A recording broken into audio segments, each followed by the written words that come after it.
우리 히브리서를 가지고 이제 오늘 내일 이틀 우리 살펴볼 건데, 사실 히브리서는 참 이렇게 까다롭다면 까다롭고 참 흥미롭다면 흥미로운 이제 편지인데, 특히 우리 한국 교회는 대부분이 이제 장로교 전통이 사실 가장 강합니다.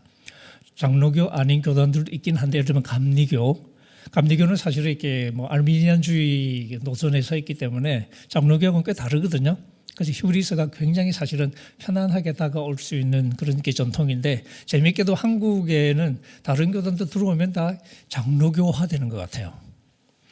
그래서 이렇게 알미니안주의, 감리교 많은 목사님들도 알미니안주의적인 입장보다는 오히려 약간 칼빈주의적인 입장에 가까운 듯한 그런 모습을 보여주는 것 같습니다.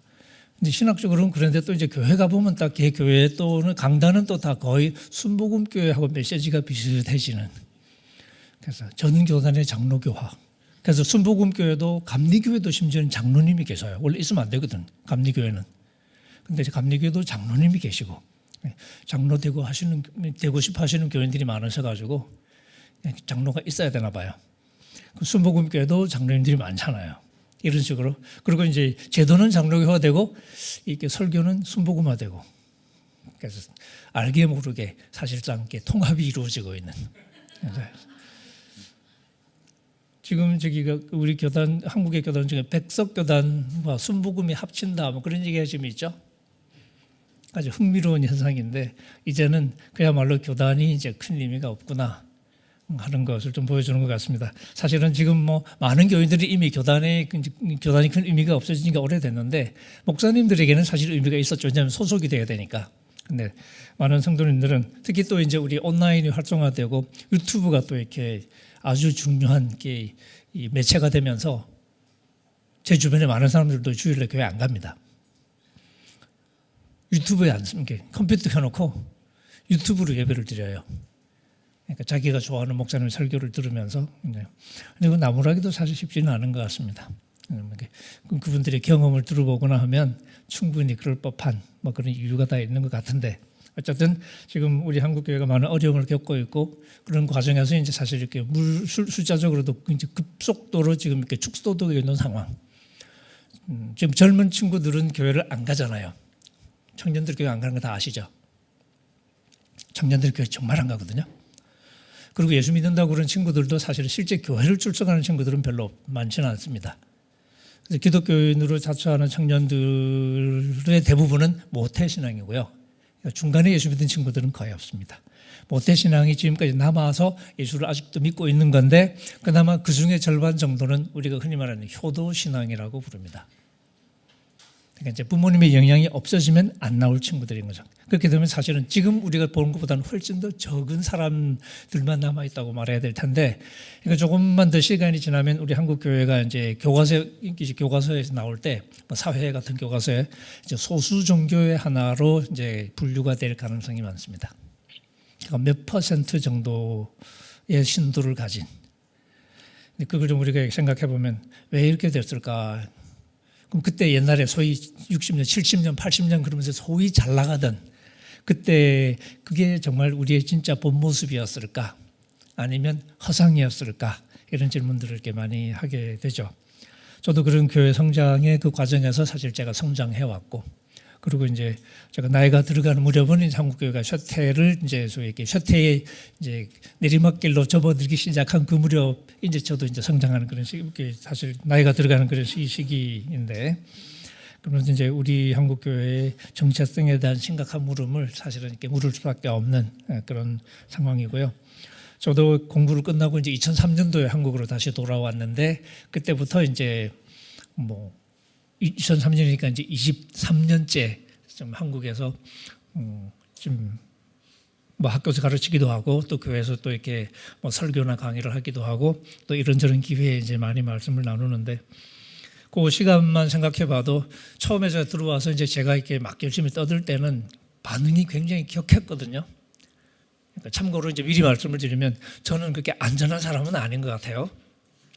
조금 조심해야 될 사람. 제가 이렇게 부산에서 자라면서 장로교 고신교단에서 제가 성장을 했습니다.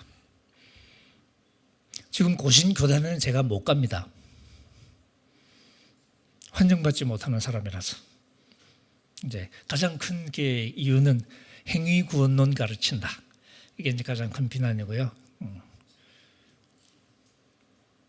그리고 이제 저는 이제 그런 얘기를 자꾸 이렇게 하다 보니까 이제 많은 분들이 좀 이렇게 강하게 반발하시는 분도 많이 계시고 그랬거든요. 근데 지금 제가 이렇게 여기저기 뭐 그때보다 사실 더 많이 다니는 편인데 반발하는 경험을 제가 이렇게 겪어본 지가 한 10년도 넘은 것 같아요. 오히려 더 반응이 너무 좋아요. 내가 이렇게 약간 외교술이 늘어서 사람들을 자극하지 않으면서도 이렇게 얘기하는 그런 법을 배운 건가? 아니면 이렇게 청중들이 착해진 건가? 그러니까 얘기를 좀 해보면 아마 이렇게 사람들이 제 얘기를 조금 더 잘 들어주시는 이면에는 한국 교회에 대한 환멸, 실망이 많이 좀 자리 잡고 있는 것 같아요. 그런 배경 속에서 사실 제가 얘기를 우리 이제 히브리서를 이렇게 얘기를 할 건데 제가 사실 가장 많이 시간을 보내는 건 그 성경 책은 바울 서신들입니다.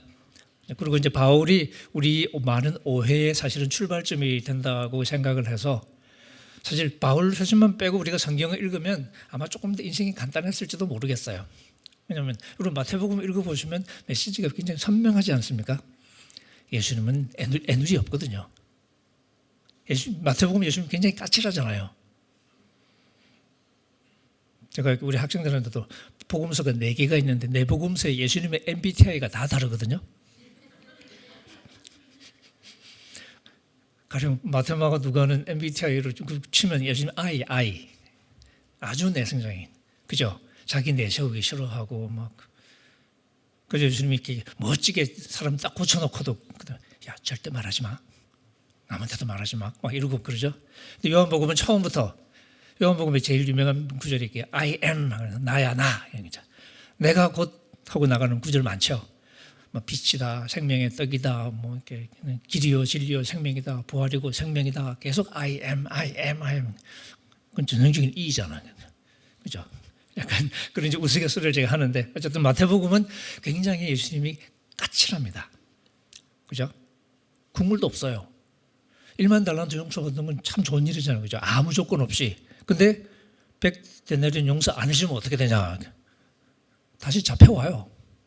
그리고 감옥에 가잖아. 한 푼도 안 남기고 학교 전까지는 못 나온다. 그리고 감옥에 쳐넣어버리거든요. 근데 1만 달란트는 갚을 수 있는 돈이 아니거든요. 다시 말하면 난 끝났다는 얘기입니다. 그러니까 이런 예수님을 만나는 게 조금 쉽지는 않죠. 그리고 기도할 때도 하나님 우리 죄 용서해 주세요라고 기도 못하게 하잖아요. 그렇게 하지 말고 이제는 이렇게 기도해. 우리가 우리에게 죄 지은 자를 용서해 준 것처럼 우리 죄를 용서해 주십시오. 그러니까 네가 먼저 용서하라는 거예요. 그래서 혹시 이제 우리 그 한마디만 가지고 또 못 들은 척 할까봐 우리가 잘 그러잖아요. 저도 아내가 귀찮은 거 막 시키면 처음에는 못 들은 척 한번 해보거든요. 우리 가만히 기다려봐. 넘어가면 다행이다. 근데 보통 안 넘어가죠. 좀 더 높은 목소리로 다시 날라옵니다. 그러면 이게 안 되겠네. 그럼 이제 하는 거지. 우리 성경 읽을 때도 귀찮은 건 자꾸 못 들은 척 하려고 그러고. 근데 예수님이 그럴까봐 주기도문 끝나자마자 예수님이 아주 강하게 협박하시죠. 너희가 사람의 잘못을 용서하면 하늘에 계신 너희 아버지께서도 너희를 용서하시려니와 니네들이 용서 안 해주면 하나님도 절대로 용서하지 않으실 것이다. 마태복음 6장 14절 15절 두 절을 할애해서 그렇게 경고합니다.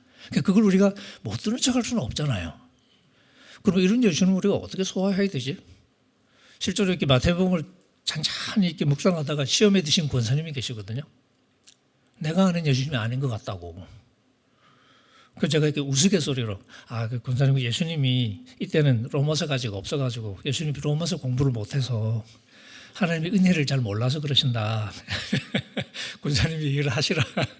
그런 우스갯소리를 제가 이렇게 하고는 했는데 그래서 이게 사실 우리에게 심각한 문제죠. 우리가 어떻게 할 거냐. 근데 마태복음은 그러냐면 다른 거 읽어봐도 다 똑같거든요. 사실 여러분 야고보서 잘 아시잖아요. 야고보서는 대놓고 우리가 믿음만으로 의롭게 되는 게 아니라고. 행위로 의롭다심 받는 거라고. 근데 읽어도 우리는 못 들은 척 하잖아요. 그리고 믿음으로 의롭다심 받는데 무슨 소리냐 하고 막 저한테 욕하거든요. 그럼 야고보는 그거는 뭐 믿음이 원래 이렇게 살아있는 믿음이라는 걸 강조하기 위해서 그것도 이렇게 뭐 앞뒤가 안 맞는 얘기를 막 하기 시작해요. 그러니까 이런 상황을 우리가 어떻게 해결해야 될까, 그런 이제 숙제를 안고 있는데, 제가 이제 한번 그래서 실험을 제가 해볼 때가 있습니다. 중고등학교 상대로 제가 실험도 해봤는데, 어떤 실험이냐면 우리가 믿음으로 구원을 얻습니다, 맞습니까? 그러면 이제 학생들이 예 그러죠. 근데 우리 이 믿음은 가짜 믿음, 껍데기면 안 되고 살아있는 믿음이라 해야 된다. 그럼 그것도 예 하죠. 근데 우리가 이 또 교회 좀 다닌 친구들이라 살아있는 믿음은 뭐냐 물으면 행함이 함께 가는 그런 믿음이다. 그게 살아있는 믿음이죠. 그러니까 살아있는 믿음으로 구원을 받는 거예요. 그러니까 행함이 함께 하는 믿음으로 구원을 받는 거잖아요. 그죠? 그러면 행함이 없으면 죽은 믿음이에요. 그럼 죽은 믿음으로는 구원 못 받죠. 그럼 행함이 없으면 우리가 구원 못 받네요? 그럼 예 해줘. 똑같은 거를 어른들을 대상으로 이렇게 제가 이렇게 한 두어 번 해봤습니다. 어른들은 예라고 안 그러고 아멘 그러세요. 근데 아멘으로 잘 따라오다가 그래서 그러면 그렇게 행위가 없으면 우리가 구원을 못 받는 거네요? 라고 마지막 하면 거기서는 그냥 입을 다무셔요. 대답을 안 해요. 그냥 논리적으로는 코너에 몰렸거든. 근데 대답하기는 싫은 거야. 그러니까 이게 앞뒤가 안 맞는 거잖아. 그죠? 근데 우리 앞뒤가 안 맞는 생각으로 사실 우리의 삶을 지탱할 수는 없거든요. 앞뒤가 안 맞는 두 가지 생각을 우리가 함께 가지고 있다는 얘기는 우리가 그 두 가지를 편리하게 선택해서 정치적으로 써먹고 산다는 얘기가 가까운 거죠. 그러니까. 예를 들어 내가 나를 바라볼 때는 아주 하나님의 은혜를 귀하게 생각합니다. 내가 사고 쳤어요. 어떻게? 주여, 저의 이 연약한 모습을 보지 마옵시고 예수 그리스도의 십자가의 공로로 이렇게 막 한단 말이죠. 내가 좀 별로 안 좋아하는 친구가 막 사고를 쳤어. 그럼 어떻게? 주여, 저 친구의 부족함을 주님 다 그냥 이해해 주시고 십자가에 이렇게 안 하고 쟤 아무래도 믿음이 없는 것 같아. 믿음이 있으면 저렇게 안 할 것 같은데. 이건 야고보식 사고입니다. 나는 바울식으로 생각하고 남 볼 때는 야고보식으로 생각하고 참 편리하죠. 그러니까 다 성경이니까 다 성경을 가지고 살아가는 것 같은데 사실은 정치하고 있는 거죠. 그러면서 우리가 일관된 생각을 신념을 갖는 건 참 중요한데 히브리서는 그런 면에서 우리에게 굉장히 근본적인 도전을 던져준다라고 말을 할 수 있습니다. 히브리서가 교회에서 인기가 잘 없거든요. 우리 목사님들 계실 텐데 설교 이렇게 많이 하시나요? 히브리서? 제가 이렇게 여쭤보면 거의 안 하시는 것 같더라고요. 저도 들어본 적이 거의 없고 그나마 인기 있는 게 11장 믿음장이라고 부르는, 나머지는 몇 구절을 뽑아서 이렇게 얘기하시는 경우들은 있어도 히브리서의 내용을, 히브리서가 말하는 강조하는 그 내용을 설교하시는 경우는 잘 없는 것 같습니다. 이제 그럴 수밖에 없는 게 불편합니다. 우리가 흔히 하는 얘기는 잘 안 맞아요. 그런 면에서 이 히브리서 공부는 우리가 평소에 가지고 있는 복음을 어떻게 생각할 것인가 하는 걸 좀 다시 한번 돌아보게 만드는 그런 어려움, 그런 도전이 되는 시간이라고 할 수 있겠습니다. 실제로 이 히브리서가 초대교회에서도 굉장히 좀 어려웠습니다. 우리가 27권 신약 성경을 갖게 되기까지는 시간이 꽤 걸렸거든요. 바로 딱 이제 하늘에서 뚝 떨어진 게 아니라 이제 복음서가 모아지고 제일 먼저 바울서신이 역사적으로 제일 먼저거든요. 복음서는 실제 기록은 좀 이렇게 나중에 됐으니까 이제 그런 게 모아지는 과정에서 사실은 이제 토론이 많았죠. 교부들이 토론도 많았고 때로는 격하게 싸우기도 했고, 뭐 요한계시록 같은 것도 그렇고 유다서 같은 것도 그렇고 이제 히브리서도 그렇습니다. 히브리서가 동방교회, 이렇게 헬라어를 위주로 썼던 동방교회에서는 일찍 이제 받아들여졌는데 서방교회에서는 사실은 오랫동안 잘 수용이 안 됐었어요. 그러니까 불편한 거죠.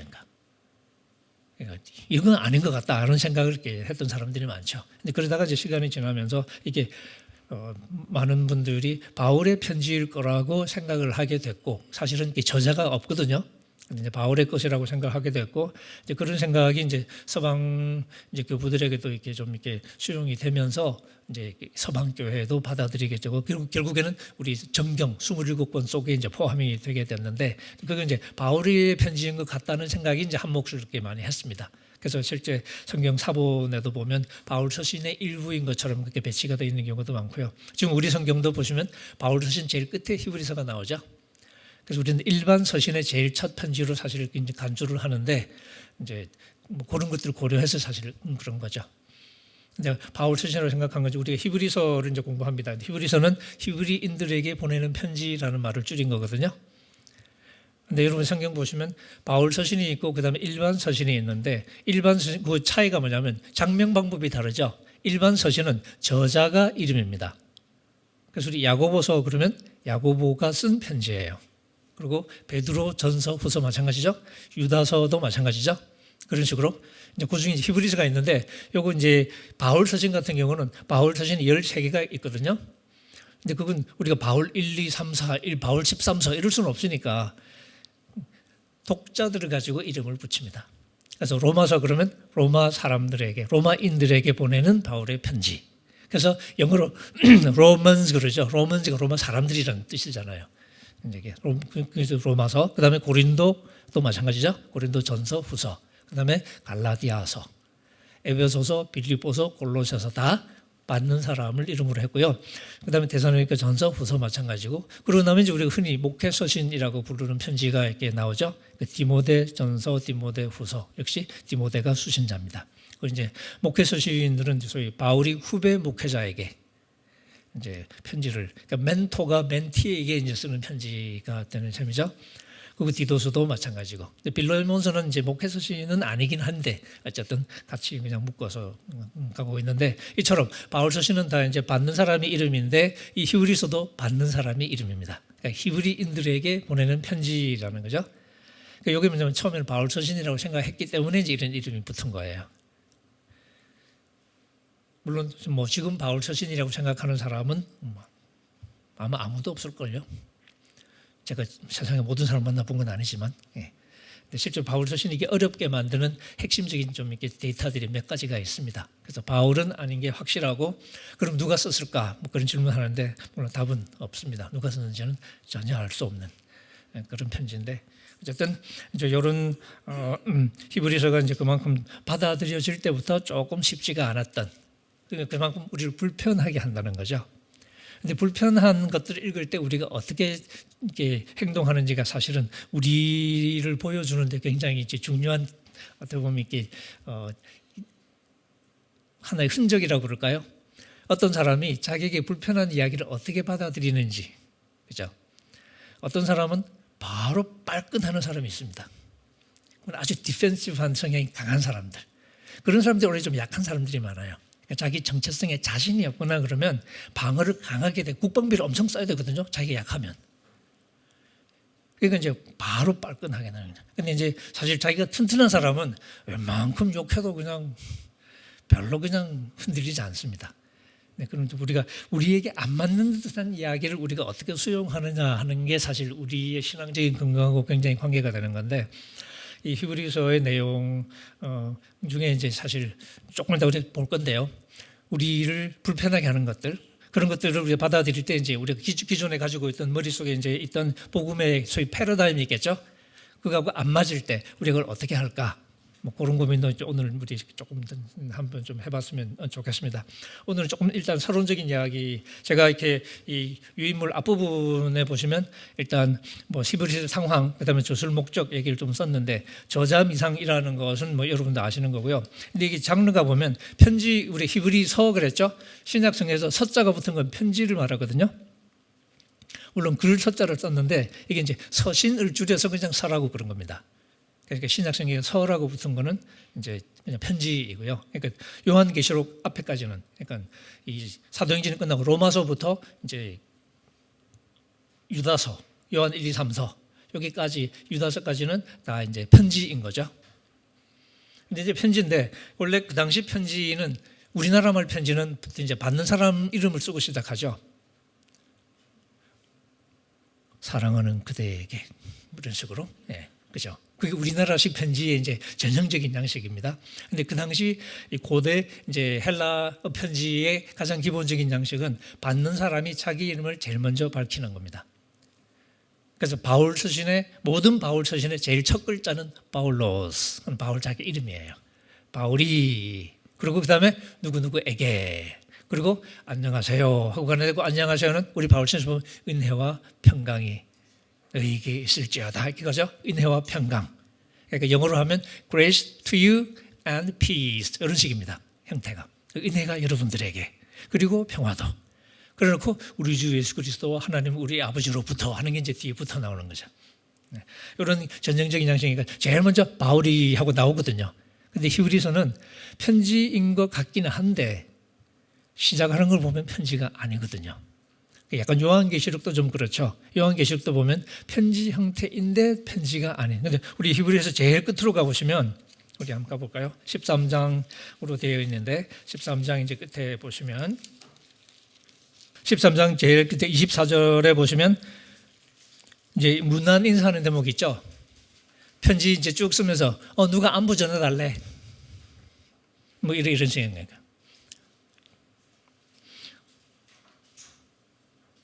어제도 이렇게 사촌 밥 먹고 집에 가서 이렇게 과일 먹고 수다 떨고 하는데 사촌 형이 이 아들내미하고 이렇게 문자를 주고받더라고요.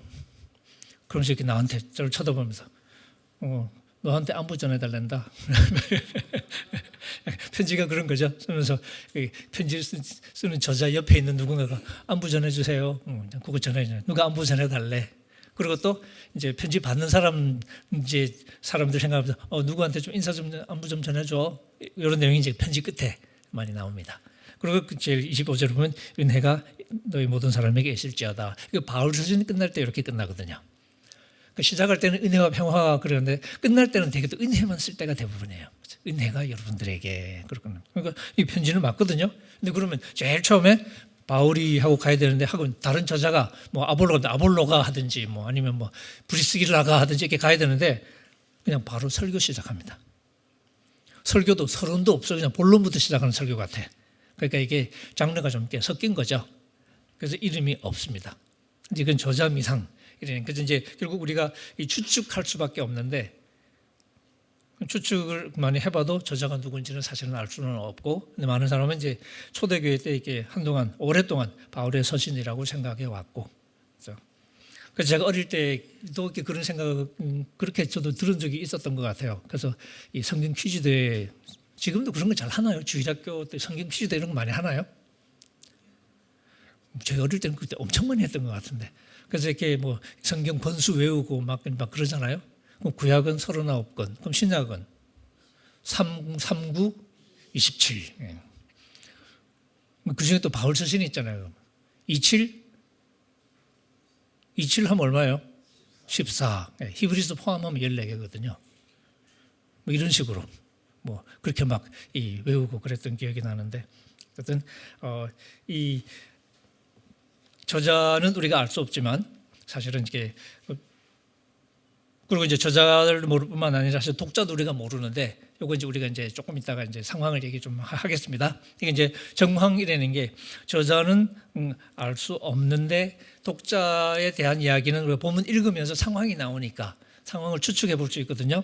그래서 이제 가장 이제 전형적인 해법은 우리 이게 히브리서라는 이름, 전통적으로 붙은 이름인데 이게 아주 초대교회 때 붙은 이름입니다. 이건 추측해서 붙인 이름이죠. 그러니까 저자가 누군지는 모르는데 읽어보니까 빼박이네, 유대인이네 그렇게 생각한 거죠. 그러니까 유대 기독교인들에게 보낸 편지인 것 같다라고 생각해서 히브리인들에게 보내는 편지라고 이름을 붙였습니다. 그러니까 원래 이제 예수님을 안 믿던 유대인이었는데 그러다가 예수님을 메시아로 고백하게 된 거죠. 그런 그리스도인들이 지금 어려움을 겪고 있는데 그런 사람들을 대상으로 좀 쓴 편지 같다라고 이제 판단을 한 겁니다. 그래서 히브리서가 됐습니다.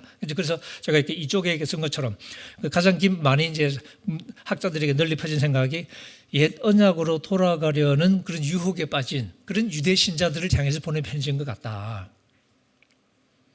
그렇게 생각하는 이유가 뭐냐면 여러분 히브리서가 어려운 이유가 여러 가지가 있는데 그 중에 하나는 분명히 신약 성경인데 구약 같아. 그죠? 구약 구절로 가득 차 있습니다. 이게 한번 예를 들어 볼까요? 어떤 경우에는 우리 1장 뒷부분 같은 1장 우리 1, 2, 3, 4절은 하나님의 아들에 관한 거의 찬송 같은 그런 게 멋진 구절이거든요. 그렇게 해놓고 나서 이제 4절 끝 5절부터 해서 이제 천사보다 훨씬 더 위대하시거든. 이런 논증이 나오기 시작합니다. 천사보다 훨씬 더 크다고 하고 이제 주장하기 시작하는데 그 주장할 때 저자의 주장은 없고 성경 구절만 계속 인용을 해요. 우리 한번 실제로 한번 보시죠. 1장 5절부터 이제 성경 구절이 나오거든요. 그러니 뭐죠? 어떻게 시작하냐면 하나님이 천사한테 이렇게 얘기하신 적 있어? 이러면서 인용을 시작하는 거예요. 그러니까 아들한테는 멋진 얘기 해줬는데 천사한테는 그런 얘기 해준 적이 없다는 거죠. 그러니까 예를 들어서 이제 이 멋진 남자가 하나 있는데 또 이제 여자 둘이 싸웁니다. 내 남자야, 내 남자거든. 이렇게 싸웁니다. 그 어떻게 싸우냐? 그러니까 걔가 너한테 사랑한다고 얘기했어? 안 했지? 나한테 사랑한다 그랬거든. 약간 그런 거예요. 그러니까 그래서 이 5절에 보시면 천사한테는 누구에게, 그리고 성경구절 인용되기 시작하죠. 시편 2편 7편 유명한 너는 내 아들이다, 오늘 내가 너를 낳았다, 이런 얘기 하신 적 있어? 없지? 그 다음에 또 다시 나는 그에게 아버지가 되고 그는 내게 아들이 되리라, 나랑 결혼한다 그랬거든. 약간 이런 거죠. 하셨느냐? 또 그가 맏아들을 이끌어 세상에 다시 들어오게 하실 때 또 성경구절 인용하고, 그 다음 또 7절 또 하고 또 인용하고, 그 다음 8절 아들에 관해서는 하고 또 인용하고 길게 하였고, 그리고 10절에 또 그리고 또 인용했죠. 그리고 11, 12 쭉 갑니다. 그리고 13절 다시 근데 천사한테는 이렇게 얘기할 수 있어? 그러면서 또 인용을 또 하죠. 그리고 마지막에 14절 천사는 섬기는 영이다. 그리고 구원받을 상속자를 위해서 섬기라고 그냥 보낸 거다. 이러고 최종 결론 내고 끝납니다. 그러니까 자기 주장은 없어요. 성경구절만 다 인용해놓고 됐지? 봤냐? 이 정도야 임마. 약간 이런 느낌. 그러니까 나를 사랑하는 게 맞잖아. 꺼져. 약간 그런 식입니다. 그러니까 이게 이 정도로 사실 이렇게 자기 설명 없이 구약만 막 연결하면 이게 약간 품이 돋습니다. 바로 이해가 안 될 때가 많거든요. 더 어려운 거죠. 그러니까. 근데 그 정도로 구약이 많이 나오고, 근데 그것뿐만 아니라 사실 더 중요한 건 뒤로 가보면 구약 인물들이 많이 나오기도 하고요. 그죠? 좀 있으면 이제 천사랑 비교했죠. 그 다음에 좀 이제 모세 나오죠. 또 여호수아 나오죠. 그리고 구약 광야 이스라엘 얘기 나오지. 그러다가 7장부터 넘어가면 이제 구약의 제사 이야기가 나오셔야 합니다. 언약 얘기가 나오고 제사 얘기가 계속 나오는데, 이건 구약 성경이나 혹은 유대인의 관습에 대해서 어느 정도 익숙하지 않으면 상당히 좀 낯설 것 같은 그런 얘기들이 있잖아요. 그런 걸 보니까 이건 유대인인가 보다, 이렇게 편안하게 얘기하려면 유대인이라 해야 되겠네 하는 생각을 한 거예요. 그래서 근데 이 사람들이 지금 힘들어서 믿음을 포기하고 지금 이렇게 뒤돌아가는 상황인 것 같거든요. 그런 면에서 유대 기독교인들이 첫 언약 때가 좋았는데 라고 자꾸 생각하는 거죠. 그러니까 마치 광야의 이스라엘이 자꾸 이집트를 보면서 그때는 고기도 꽤 먹었는데, 노예였다는 사실은 생각 못하고 고기도 먹고 뭐 맛있는 거 많았는데 이 생각만 하는 거죠. 그러니까 광야에 먹을 게 없으니까. 약간 그런 것처럼 예수를 이제 믿기는 됐는데 힘드니까 차라리 유대교 시절이 좋았는데, 약간 이런 생각을 하는 거죠. 그러니까 그 중에 하나가 이제 나중에 우리가 또 조금 이렇게 반성해야 될 대목이긴 한데, 유대교 시절은 한편으로는 편한 거예요. 왜? 사고 치면 성전 가고, 사고 치면 성전 가고, 늘 해결할 수 있는 게 있잖아요. 그러니까 성전 가서 제사 드리면 해결이 되는 거잖아요. 근데 이렇게 되다 보면 이게 우리가 긴장이 없어지죠. 더 쉽게 사고를 치는 거예요. 해법이 항상 있으니까. 그러니까 그런, 우리가 이렇게 감기 같은 건 우리가 신경 별로 안 쓰잖아요. 빨리 나으니까. 근데 다른 어떤 병, 걸리면 큰일 나는 병은 우리가 엄청 조심하죠. 그런 것처럼. 그러니까 이 첫 언약은 사실은 긴장감이 별로 없는 거죠. 그러니까. 근데 새 언약은 그게 아닌 거예요. 그러니까.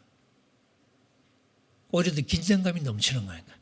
오히려 첫 언약 때가 더 좋았다 하는 생각이 드는 그런 분위기였던 것 같아요. 정확한 건 우리가 알 수는 없지만, 이제 그런 상황에서 이제 저자는 첫 언약으로 돌아가는 게 얼마나 미친 짓인지, 첫 언약보다 새 언약이 얼마나 멋진 건지, 그것도 이렇게 있고, 그 다음에 돌아가면 큰일 난다. 이제 좀 이따 얘기합니다만 가장 어려운 것 중에 하나가 심판에 대한 경우가 너무 많습니다. 그거 너무 적나라해요. 그 다음에 또 이제 더 힘든 건 뭐냐면, 우리 예를 들어서 여중생이 이제 이 아버지랑 갈등을 겪다가 이제 한 폭발해가지고 집을 나가는 상황이 됐어요. 집을 확 튀어나가는데 아버지가 그 등 뒤에 대고 외칩니다. 이놈 새끼들 지금 집 나가면 다시는 못 들을 줄 알아. 라고 얘기를 합니다. 진심일까요? 그리고 두 달 뒤에 애가 다시 문 앞에 나타났어요. 집에 들어와요? 못 들어와요? 다시는 못 들어온다고 얘기했잖아. 근데 현실은 어때요, 보통? 안 올까봐 걱정하고 뭐 경찰서에 신고하고 뭐 난리가 나잖아요, 그죠? 근데 히브리서는 못 들어온다는 얘기가 3번 반복됩니다. 한 번 믿었다가 다시 타락하면 끝이야. 다시는 기회가 없어. 이게 한 번만 그러면 그런 줄 알겠는데 이 짧은 편지에 3번씩이나 그런 얘기가 반복이 되니까 굉장히 힘겨워지는 거죠. 이게 신학적인 어려움 중에 하나입니다. 이런 것들이 이제 우리를 불편하게 하는 거죠. 이처럼 이제 독자들에게 지금 가면 다시는 못 들어온다. 약간 이런 식의 협박을 하기도 하고. 그래서 이제 이 독자들이 믿음을 버리지 말고 과거로 돌아가지 말도록 그렇게 이제 얘기하고 있는데, 이제 그렇게 그런 것들을 보면 유대인인가 보다라고 생각할 수도 있는데, 또 막상 또 훈계를 읽어보면 유대인은 아닌 것 같은데 하는 생각이 드는 훈계들도 꽤 많이 나오거든요. 그래서 이 학자들이 견해가 좀 갈라집니다. 많은 통계적으로는 유대 기독교인들인 것 같다라고 생각하는 분이 많은데, 근데 또 어떤 분은 그게 아니라 그냥 이 예수 믿는 사람 삶이 힘겨워서 신앙을 버리고 과거로 후퇴하려는 모든 신자들에게 적용될 수 있는 편지인 것 같다. 유대인이든 아니든 그렇게 생각하는 분들도 계시고, 저도 조금 그런 쪽에 가깝습니다. 제가 유대 기독교인이라는 그런 이렇게 생각에 조금 잘 이렇게 동의가 안 되는 이유 중에 하나가, 그 당시에 유대교로 다시 돌아간다는 말이 선명하게 느껴지지가 않아요. 이게 아마 성전 제사가 이루어지던 시대일 수도 있고 아닐 수도 있는데, 어차피 이 사람들은 예루살렘에 살던 사람들도 아니고 이방 디아스포라 유대인들인데, 그러면 성전은 의미가 없거든요. 제사를 지내는 건 아니니까. 그런 사람들에게 유대교로 돌아간다는 게 무슨 말이었을까? 뭐 제사를 지내겠다는 것도 아니고. 그래서 저는 유대교로 회귀한다는 말이 잘 이해가 안 돼서 좀 그냥 일반 그리스도인에게 쓴 편지라고 봐도 될 것 같고, 그럼 왜 자꾸 첫 언약 얘기하고 구약 제사 얘기하고 그러냐? 그게 새 언약을 설명하는 가장 좋은 방법 중에 하나이기 때문에. 그리고 성경의 앞부분이잖아요, 그죠? 성경은 유대인 거기는 하지만 우리 구약 성경은 유대인 것뿐만 아니라 우리 거기도 하잖아요, 그죠? 그것처럼 우리가 그러면 지금 새 언약을 어떻게 해야 할 거냐? 구약을 읽어보면 훨씬 더 선명하게 이해가 되는 거죠. 연속성도 느껴지고 차별성도 느껴지고 그러잖아요. 그것처럼 이 독자들에게 첫 언약과 새 언약을 대조하면서 첫 언약으로 돌아가려고 그런 게 아니라 비교해 보시면서 이렇게 좋은 새 언약을 우리가 가지고 있다. 이거 팽개치고 돌아가면 이게 미친 짓 아니냐. 그런 식으로 논증하고 있다고 볼 수도 있고요. 그래서 저는 일반적인, 그러니까 이 당시 이제 로마 제국을 살아가던 많은 비유대인 기독교인들에게도 충분히 적용될 수 있는 그런 방식의 말씀인 것 같다라고 생각을 하고 있습니다. 그 대목을 제가 자세히 읽지는 않고요. 우리 그 다음에 보시면 이제 3페이지 보시면 예수를 따르는 삶의 힘겨움, 포기하고 싶은 유혹. 이게 이제 사실은 가장 큰 위기의 핵심인데요. 믿다가 힘들어지면 그만하고 싶은 거예요. 근데 믿다가 힘들어서 그만하고 싶어지는 상황이라는 게 참 이게 심각한데, 이제 그 상황에서 이 독자들을 이제 다독이는 거죠. 그러니까 텍스트 있는 걸 제가 읽지는 않겠습니다. 여러분이 뭐 다 이렇게 읽으시면 되는 거라서 제가 그걸 반복하지는 않고요. 이제 여러분 이런저런 책이나 다른 데서 이렇게 많이 들으시겠지만, 이제 이 로마 이 제국 속에서 이제 유대인으로 살아가면 조금 더 편한 것도, 유대인들은 워낙 골치 아픈 민족이라 로마 제국도 이렇게 다루기가 참 까다로웠어요. 워낙 말을 안 들으니까. 그러니까 가서 죽이면 되기는 하는데 그것도 한계가 있잖아요. 그래서 이렇게 약간은 좀 얼러가면서, 그래서 약간 로마가 중요한 건 사실은 세금 잘 내고 사고 안 치면 되는 거거든. 그러니까 이제 약간 타협을 해가지고 제사 황제 숭배를 강요하지 않는 대신에 유대인들은 그러면 우리 황제를 위해서 제사는 드릴게. 황제한테 제사는 안 되지만 황제를 위해서는 우리가 기도도 하고 다 해줄게. 약간 이런 식으로 양보를 타협을 하는 거죠. 그 대신에 숭배하라고 하지는 마. 약간 이런 식으로. 근데 세금은 잘 낼게. 로마는 세금이 중요하니까. 이런 식으로 해서 이제 약간 지위를 보장해주는. 그러니까 유대교가 약간 합법적인 종교처럼 좀 이렇게 공인된 그런 면이 있었고, 그래서 유대교 안에서는 편하고, 근데 밖으로 나오면 힘들어지고, 뭐 이런 식의 해법을 얘기할 수도 있는데, 근데 그런 게 아니어도 사실은 예수를 믿다 보면 이제 어려움이 많이 생기죠. 우리 바울의 다른 편지를 봐도 사실은 이렇게 박해 얘기가 많이 나오는데, 그런 상황에서 사실 기독교인으로 살아가는 것은 많은 어려움을 자초해야 되는 그런 상황이라 이제 포기하고 싶은 생각이 다 들죠. 초대교회 때부터 가장 심각한 문제 중에 하나가 배교였습니다. 실제로 믿다가 포기하는 사람들이 많았습니다. 그런 현실을 우리가 생각을 해야 되고, 근데 포기를 하게 되는 것은 그냥 복음이 진리라는 건 내가 정말 나도 확신하는데 진리지만 더 이상은 못하겠어. 이런 경우는 별로 없습니다. 되게 우리가 이제 살다 보면 어려움이 막 포기하고 싶을 때 되면 우리 생각이 바뀌기 시작합니다. 이거 미친 짓 아니야? 내가 괜히 개고생하는 거 아니야? 하는 생각이 들기 시작하면서 내가 가진 신앙이 진리가 아닐 거라는 생각을 하기 시작하는 거죠. 그러니까 우리의 머리가 물들기 시작하는 거예요. 그러면서 이렇게 아무래도 내가 잘못된 선택을 하고 있는 것 같아. 안 믿는 게 낫겠다. 이렇게 가는 거예요. 그런 게 그래서 일단 신학적인 혼란이 오기 시작합니다. 신학적인 의심이 생기기 시작하는 거죠. 그리고 이제 물리적인 어려움이 당연히 있겠죠. 그런 것들을 함께 다뤄야 되는데 우리 히브리서가 사실 그런 부분을 이제 두루두루 다루고 있는 것 나중에 좀 보도록 하겠습니다.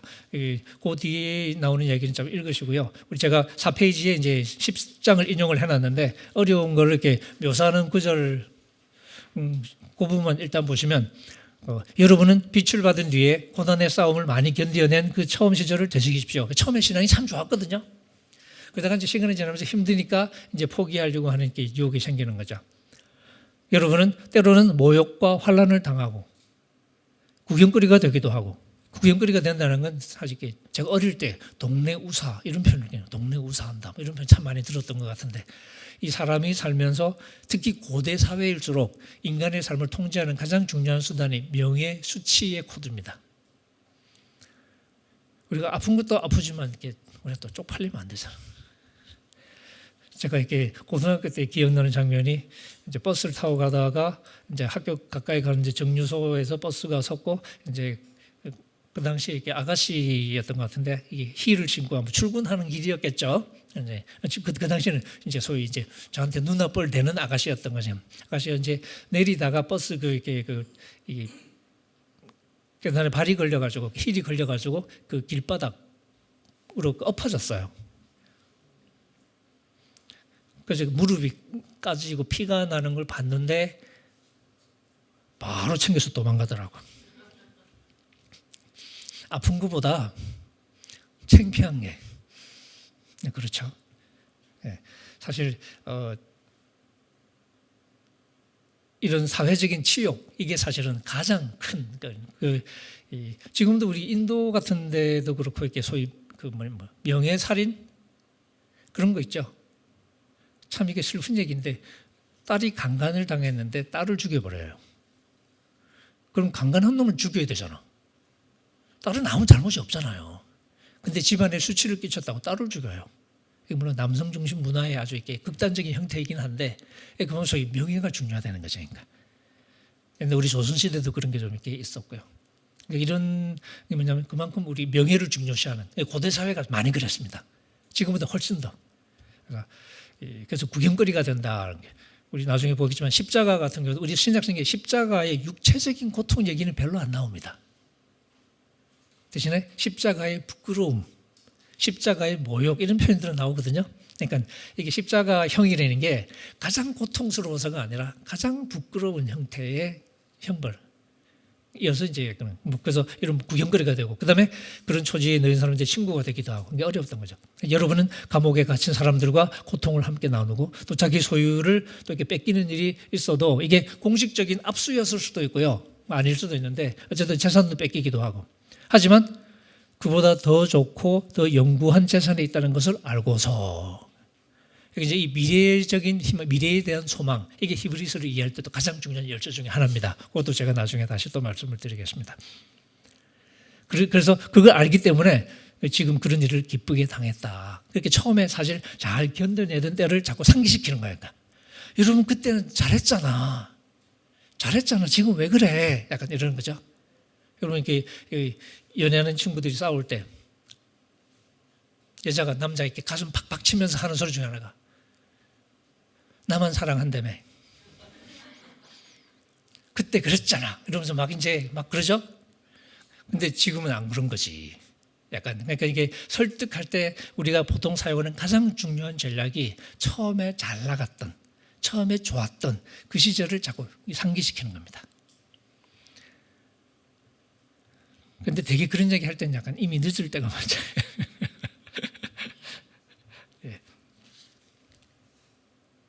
그래서 이 히브리서는 단순히 유대기독뿐만 아니라 우리 같은 사람들, 우리 대한민국 사람들에게도 똑같이 적용될 수 있는 그런 메시지를 많이 담고 있고, 우리는 이 저자가 어떻게 첫 언약과 새 언약을 비교하는지를 잘 따라가 보면서 결국 새 언약의 특별함이 무엇인지 거기에 초점을 맞춰서 우리가 이해를 하면 될 것 같습니다.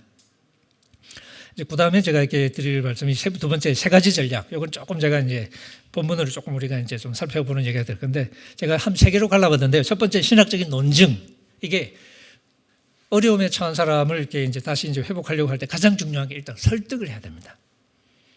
우리의 생각이 이렇게 헷갈리기 시작하기 때문에 생각을 바로 잡아야 되는 거죠. 그래서 히브리서의 상당히 많은 부분은 좀 복잡해 보이지만 끈질긴 신학적인 논증으로 되어 있습니다. 제가 이제 첫 번째 그 얘기를 조금 썼는데요. 논증이라는 게 아시지만 논리적으로 이렇게 설득하는 거잖아요, 그죠? 거봐 하고 결론을 이렇게 내는 게 제가 이렇게 조금 약간 뭐 잔소리 같은 얘기를 처음에 좀 썼는데, 사람은 생각하는 동물이다. 우리가 다 생각하면서 살죠. 제가 어릴 때도 이렇게 엄마가 너는 생각이 있는 놈이냐 없는 놈이냐, 나름대로 다 생각이 있으니까 그런 짓 했겠지. 그렇죠? 근데 이제 야단칠 때 그런 얘기 많이 하죠. 근데 사실 우리는 다 이렇게 생각하는 대로 이렇게 살아가는 건데, 그죠? 근데 제가 교회에서 어릴 때 무조건 믿어라 이런 얘기 저도 자주 들었는데, 정말 이거 말도 안 되는 얘기거든요. 그러니까 믿는다는 것은 설득이 됐다는 뜻입니다. 저거 이제 처음 봤는데, 저거 믿고 5천만 좀 땡겨주십니다. 오케이? 5천.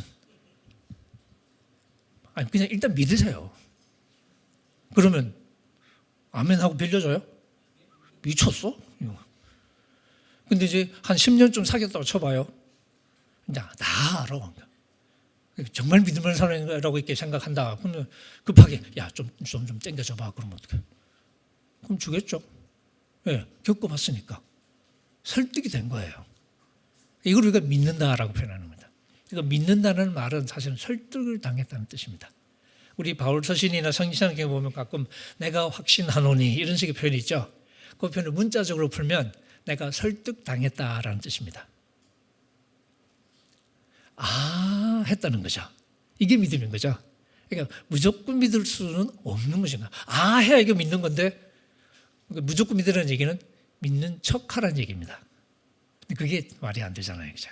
그래서 일단은 우리가 어려움에 처한 성도들에게 뭐 해야 되냐? 헷갈리고 있는 생각을 바로잡는 게 중요합니다. 그래서 신학적인 설득이 상당히 많은 부분을 차지합니다. 결국 우리는 머릿속에 생각을 따라 움직이죠. 우리 옛날에 머릿속에 우리 생각이 우리 머릿속에 지도와 같다. 요즘 같은 내비게이션 같다. 뭐 그러겠죠. 그것처럼 이제 우리 머릿속의 생각을 따라서 움직이고, 그러다 보면 우리가 어려운 상황이 되면 우리의 생각이 변하기 시작하는 거죠. 아무래도 아닌 것 같아. 이런 생각을 슬슬 하다가 결국은 아니야. 그리고 이제 교회 안 가고 그러죠.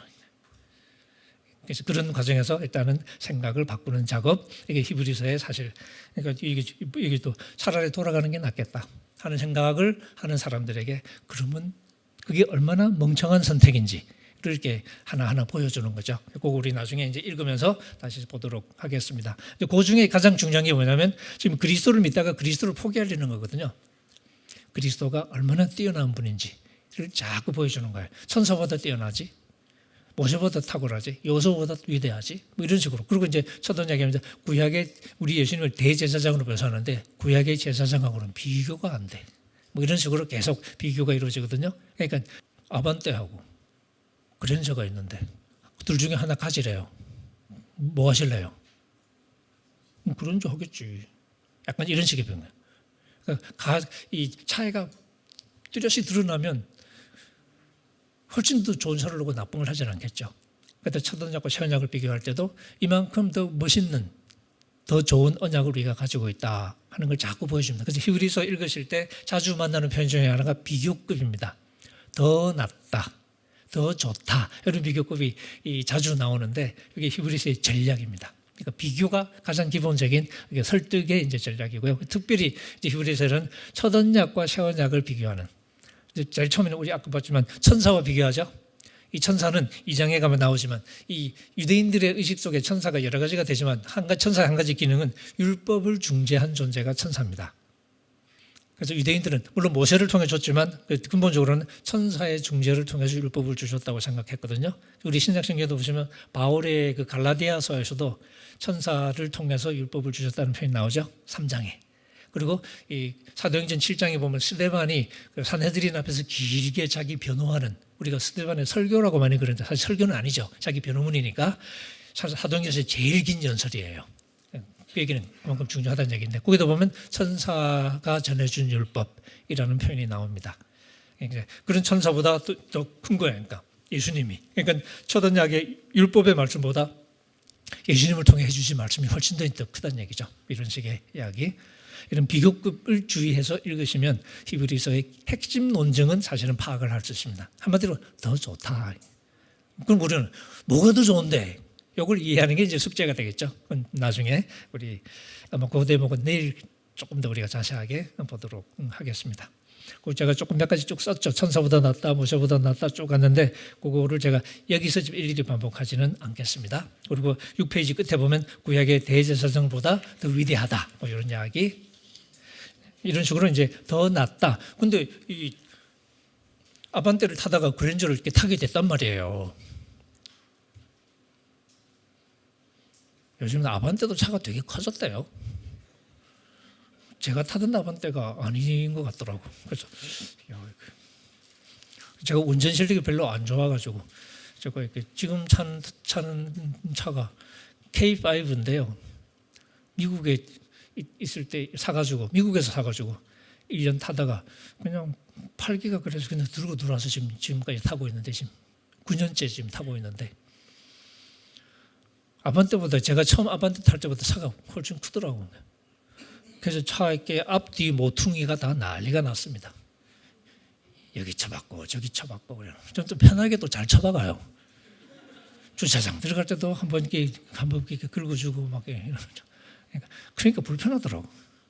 근데 이제 어쨌든 뭐 값은 그래도 아반떼보다 좀 더 비싼 차인데, 근데 그랜저 같으면 더 비싸죠. 근데 그랜저를 타게 됐어. 근데 저처럼 이렇게 운전 실력이 없어 그런가? 불편한 거야. 그냥. 저도 가끔 뭘 아내하고 다음에 이거 이제 바꿔서 차 샀을 때는 다시 아반떼 탈까? 아내랑 가끔 하는 얘기거든요. 아반떼가 딱 맞지? 이런 얘기 하는데 약간 근데 남들 보면 하겠죠. 공짜로 준다는데 굳이 아반떼를 하겠대. 야, 너 돌았냐? 그냥 그랜저 달라고 그래. 그거 팔면 되잖아, 임마.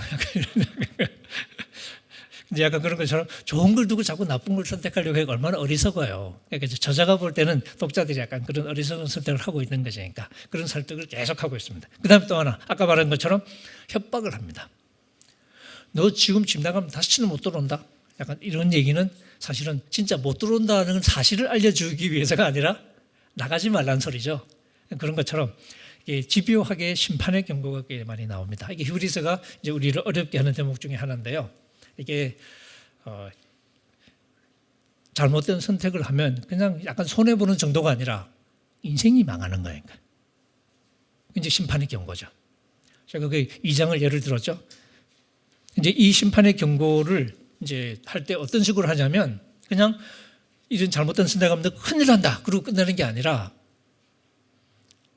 아까 말한 것처럼 다시는 집에 못 들어온다. 라고 얘기를 하는 거예요. 그게 이제 2장에 처음 나옵니다. 보시면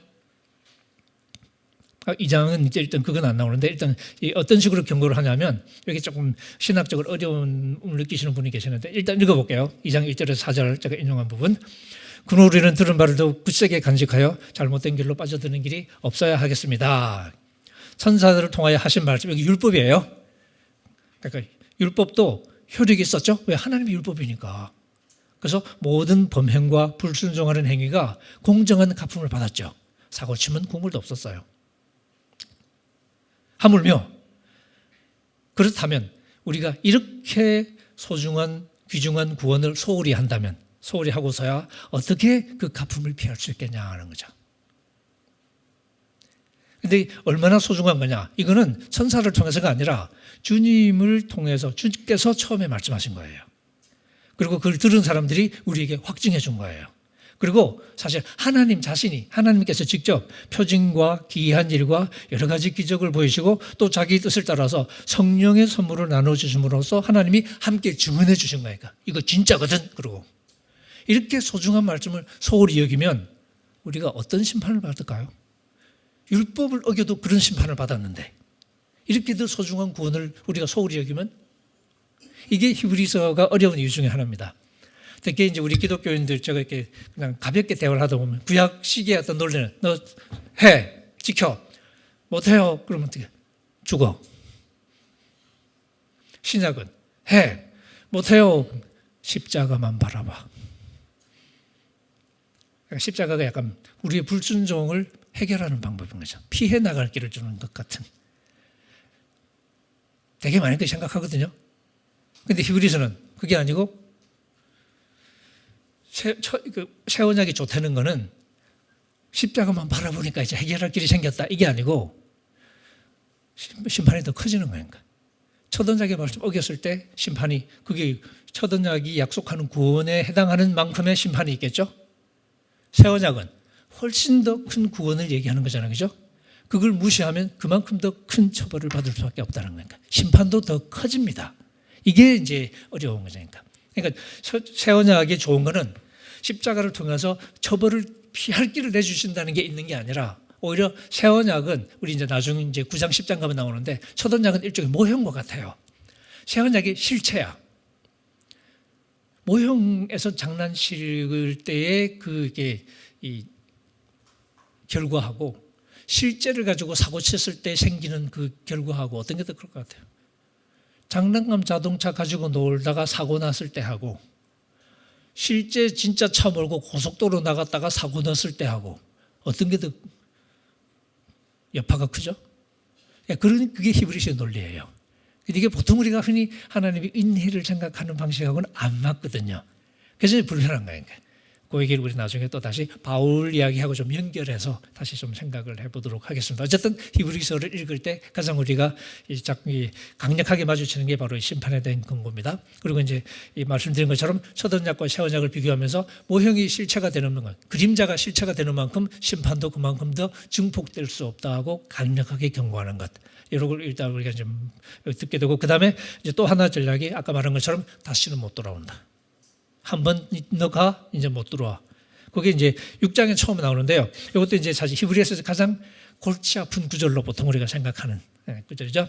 한번 빛을 받아서 하늘의 은사를 맛보고 성령을 나누어 받고 또 하나님의 선한 말씀과 장차올 세상의 권능을 맛본 사람들이 일단 맛봤잖아요. 그죠? 그런 사람들이 타락하면 다시 그들을 새롭게 해서 회개에 이렇게 할 수 없다는 거죠. 두 번 회개의 기회가 없다는 겁니다.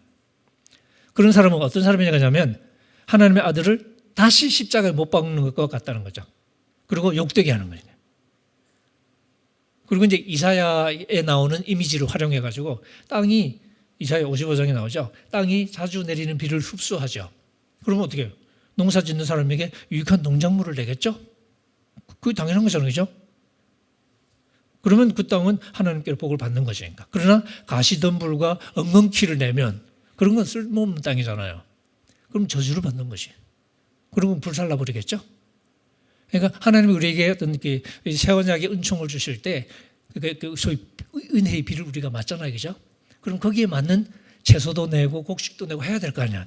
근데 그게 안 나오고 가시가 나오고 엉겅퀴 나오고 어떻게? 그럼 불사질러 버리지. 이게 심판의 논리입니다. 이제 다시 그들을 새롭게 해서 회개에 이르도록 할 수 없다는 이야기. 이걸 우리가 어떻게 소화해야 되냐 하는 거죠. 이게 참 여기만 나오는 게 아니라 사실은 이제 우리 8페이지에 제가 또 인용을 해놓은 구절이 있죠. 10장.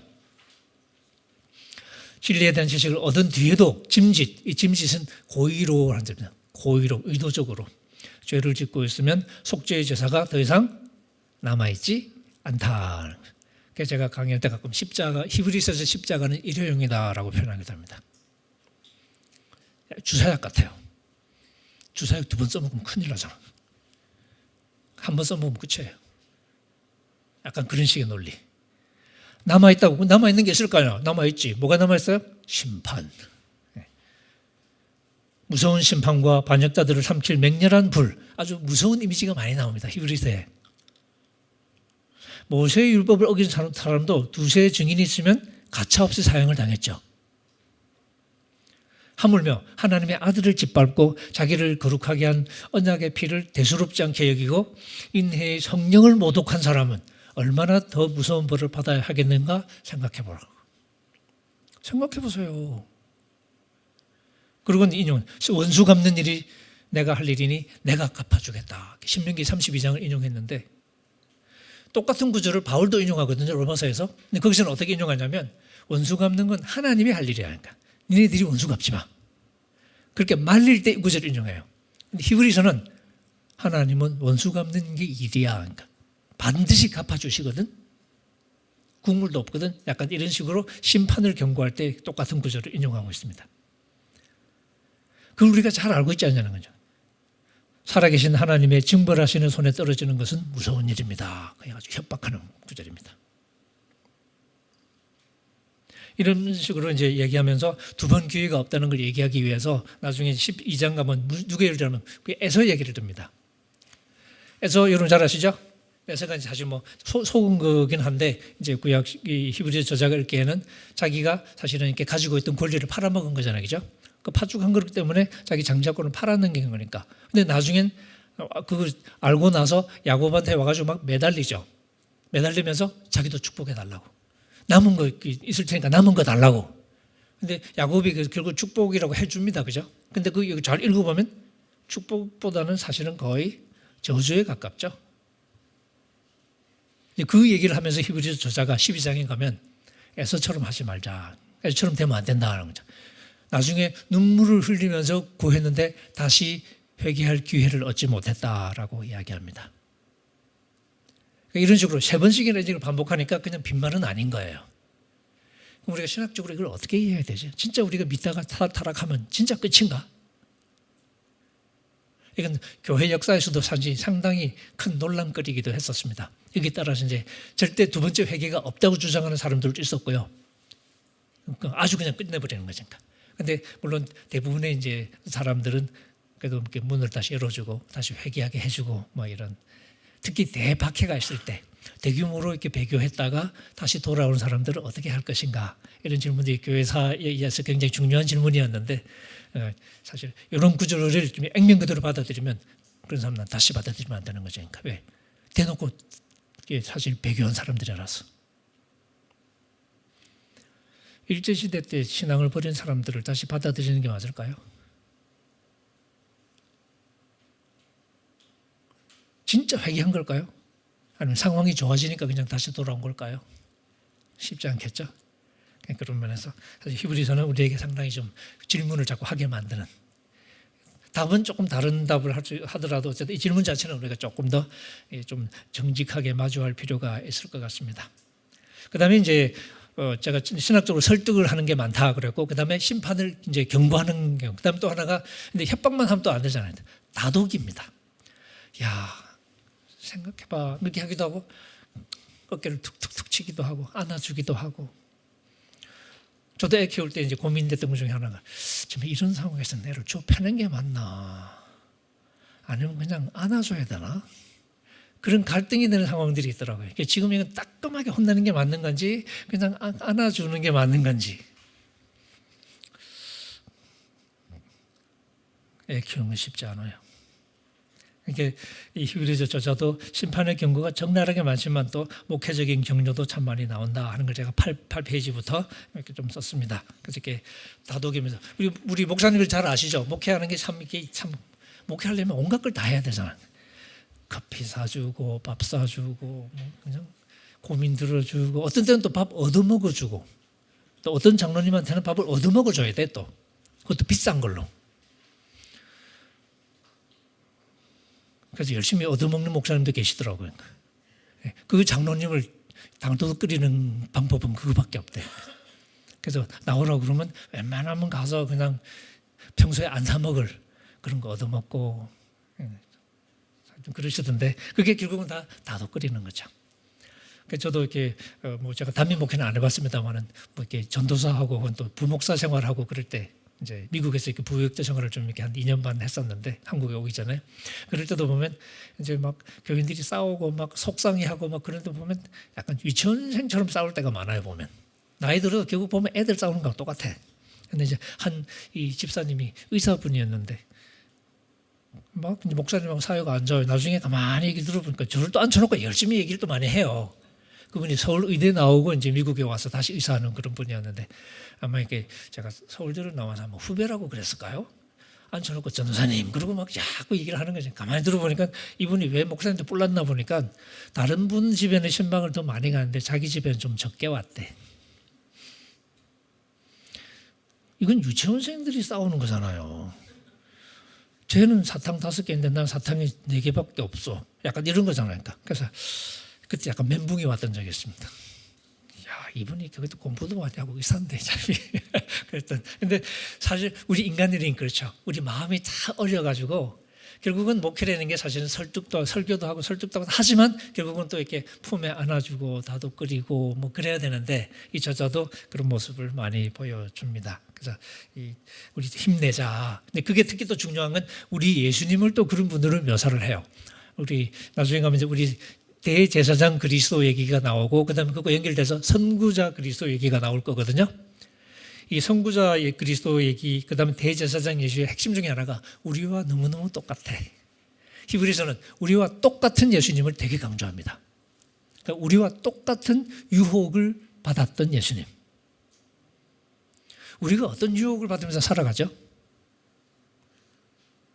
우리 목사님들 많이 계시니까 목사님들이 받는 유혹은 제가 이렇게 어릴 때부터 생각해보면 목사님들 유혹은 돈. 우리 교회 목사님도 돈 뇌물 받아서 쫓겨나서 가신 분이 계시는데 교회 유치원 하는 과정에서 한 분한테 뇌물을 받아가지고 안 받았다고 이렇게 하다가 나중에 들켜가지고 결국은 쫓겨났었어요. 그거 돈이잖아.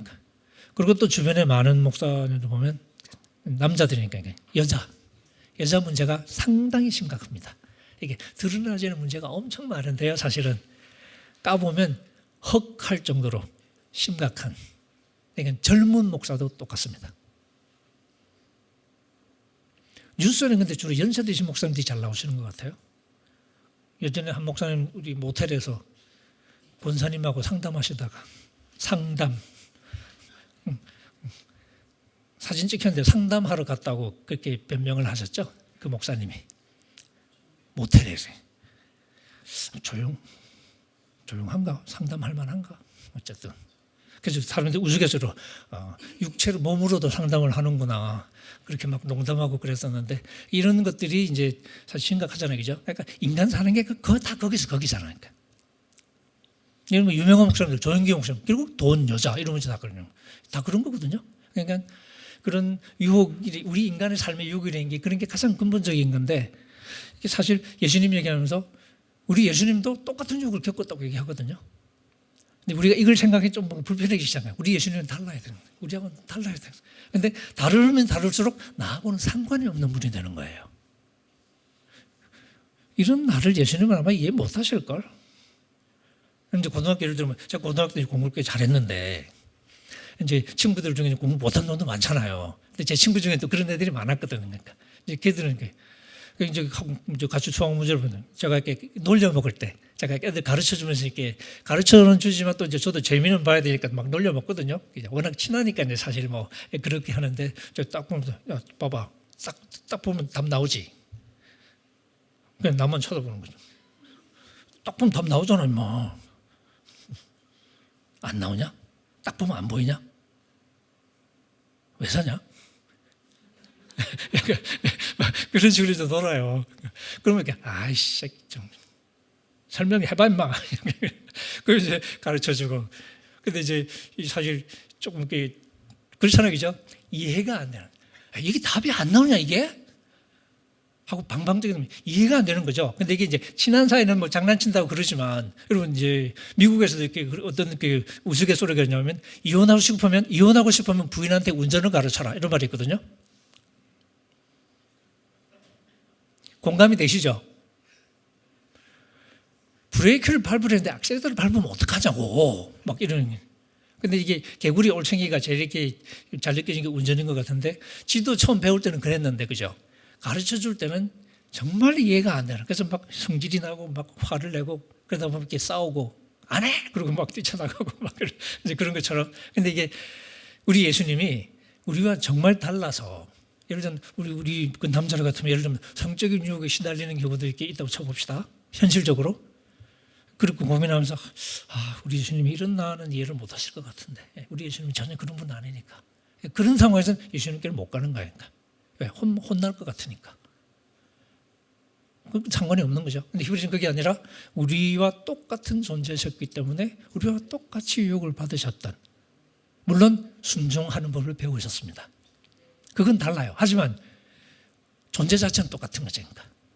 그런 면에서 히브리서는 그렇게 우리가 어려움을 당할 때, 유혹에 시달릴 때, 그리고 자신이 없어질 때, 그럴 때 우리가 도망가지 말고 우리의 연약함을 충분히 공감하시는 예수님을 우리가 생각하고 오히려 은혜의 보좌에 당당하게 나가자.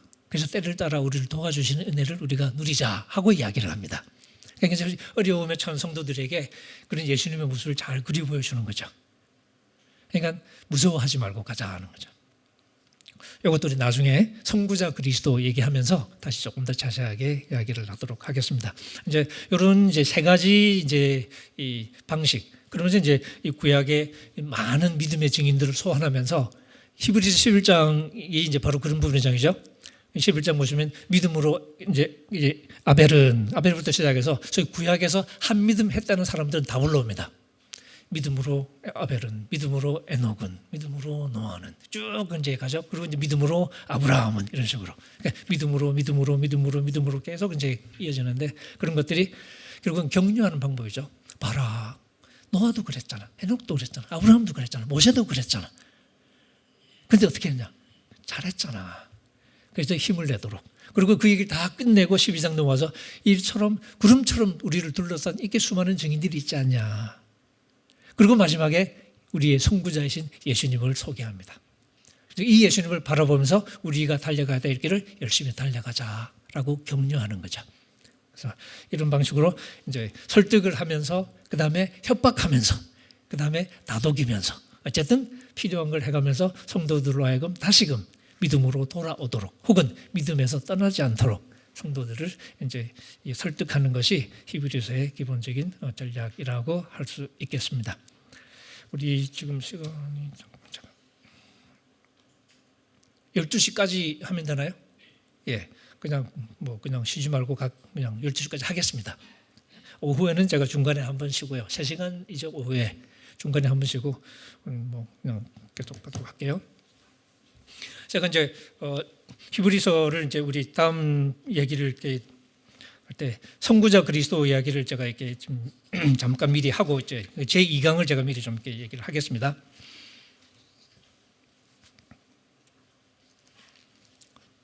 주제주를 쓴 거는 제가 다 읽지 않고요. 우리 한국계 분위기를 보면 이제 제가 금요기도회를 교회가 참 지금도 많이 하나요?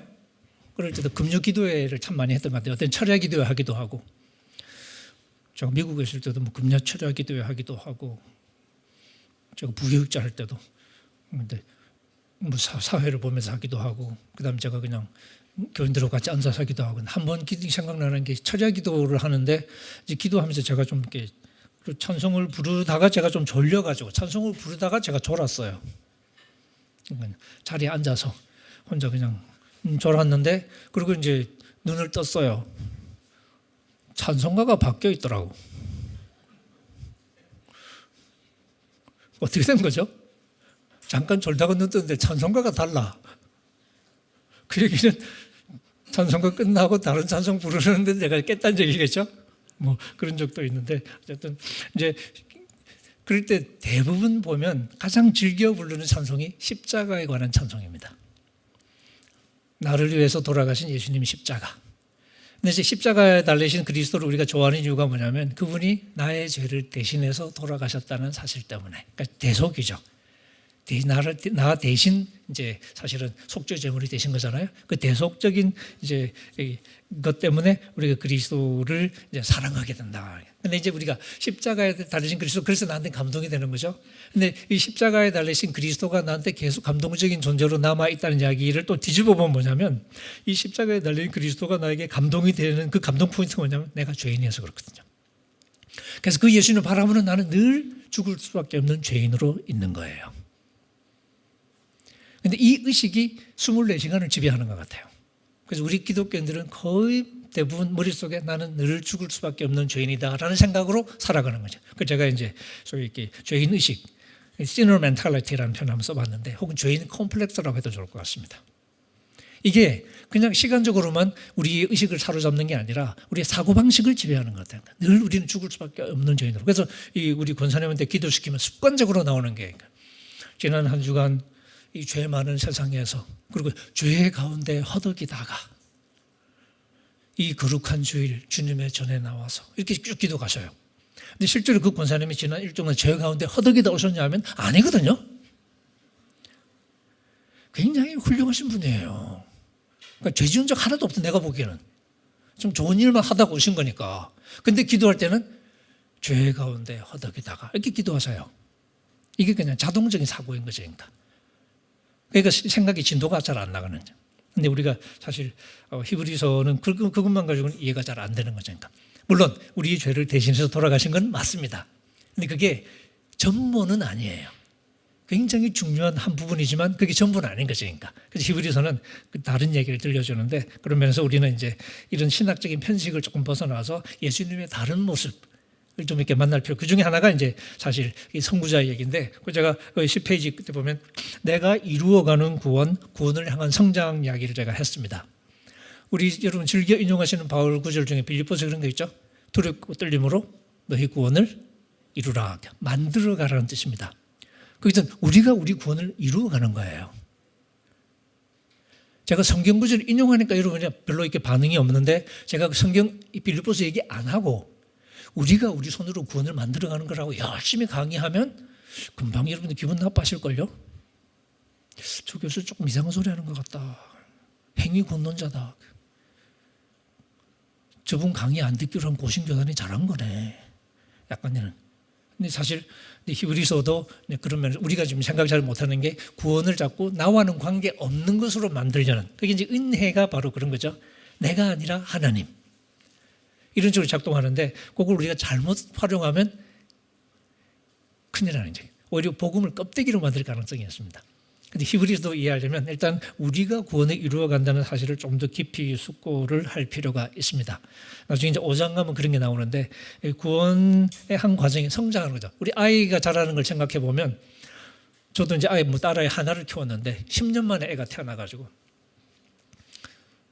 기다리다가 이렇게 거의 포기했는데, 그래서 나중에 한국 가서 입양하자 막 그랬는데, 하나님이 뒤늦게 딸을 하나 주셔서 하나만 키웠습니다. 그래서 애가 조금 나이보다는 조금 늦은 편인데, 근데 이제 그래도 보면 자랄 때 쭉 보잖아요, 그죠?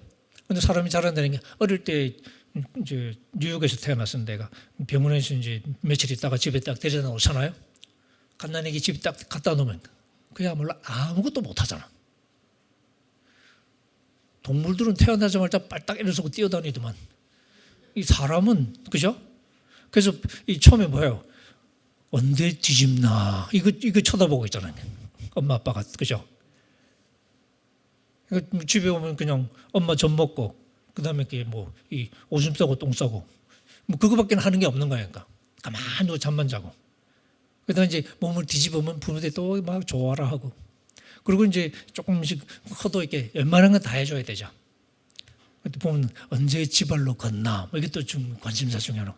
옆에는 벌써 걷는데, 약간 비교해 가면서 이제 그런 과정. 이게 이제 성장하는 과정인데, 그리고 이제 밥을 먹는 것도 처음에는 지가 못하니까 엄마가 다 이렇게 입으로 씹어서 이렇게 소화하기 좋게 만들어서 이렇게 입에 넣어주고 그러죠. 근데 우리 어머니들 키워보면 어떠세요? 조금만 지나면 애가 숟가락 입에 밥 넣어주면 잘 받아 먹나요? 조금만 지나면 지가 숟가락 들고 지가 먹으려고 그러죠. 근데 그대로 하게 해주면 어떻게 됩니까? 난리가 나지. 돼지 어물통을 만들어 놓잖아요. 왜? 이게 안 되니까. 근데 이제 그게 안쓰러워서 너 못하지? 야, 내가 다 해줄게. 평생 내가 해줄 테니까 그냥 그렇게 안 하잖아요. 그러니까 서툴러도 사실은 이렇게 어떤 때는 먹여주지만 어떤 때는 그냥 숟가락을 쥐어줍니다. 왜? 지가 이렇게 막 난리를 치면서 이게 훈련하는 거잖아요. 그죠? 이게 처음에는 이 브레인, 그 두뇌하고 이렇게 팔하고 그 코디네이션이 안 돼가지고 안 되는데 그게 자꾸 훈련하는 거죠. 그러다가 이제 연습이 되면 입으로 이렇게 들어가게 됩니다. 그게 이제 성장하는 과정인 거죠. 이제 처음에는 못하던 걸 나중에는 하게 되고. 근데 우리 신앙도 사실 그런 면이 있는데 우리가 이 부분을 잘 생각을 안 하는 것 같아요. 그래서 히브리서는 우리 구원의 과정이 바로 그런 성장의 과정이라고 이야기를 합니다. 어릴 때는 못했는데 나중에는 하게 되는 거죠. 5장에는 그 얘기가 나오는데 이제 그런 면에서는 우리 성장을 해야 된다는 이야기는 우리의 삶의 과정 자체가 그런 구원을 향한 성장의 과정이라는 거예요. 제가 이제 우리 자라는 과정 얘기 쭉 썼는데 제가 유학 갔을 때 좀 창피한 얘기인데 제가 이렇게 뭐 어차피 그냥 우리끼리 편하게 얘기해. 제가 서울대 영문과를 나왔는데 그럼 영어 엄청 잘해야 되잖아요. 글은 잘 읽었어요. 근데 제가 다닐 때는 제가 이렇게 영문과 다닐 때는 8-4학번으로 들어갔는데 그때는 회화에 관심 가진 사람이 거의 없었어요. 있긴 했는데 저도 관심이 뭐 하나도 없었고 소리를 들어본 적도 거의 없는. 그리고 졸업하고 토플 시험 치는데 듣기 시험을 쳐야 되는데 들려요 말이지. 그냥 찍었어요 그냥. 못 알아들어서. 그리고 미국을 그러니까 이제 독해는 좀 되고 그죠? 문법도 되고 독해는 되니까 그래서 그걸로 점수를 이렇게 따서 학교가 원하는 최소 점수를 맞춰서 간 거지 그러니까. 근데 처음 가니까 이제 말을 해본 적이 없으니까 머릿속에 이렇게 뭐 생각은 되지만 이렇게 안 되거든요.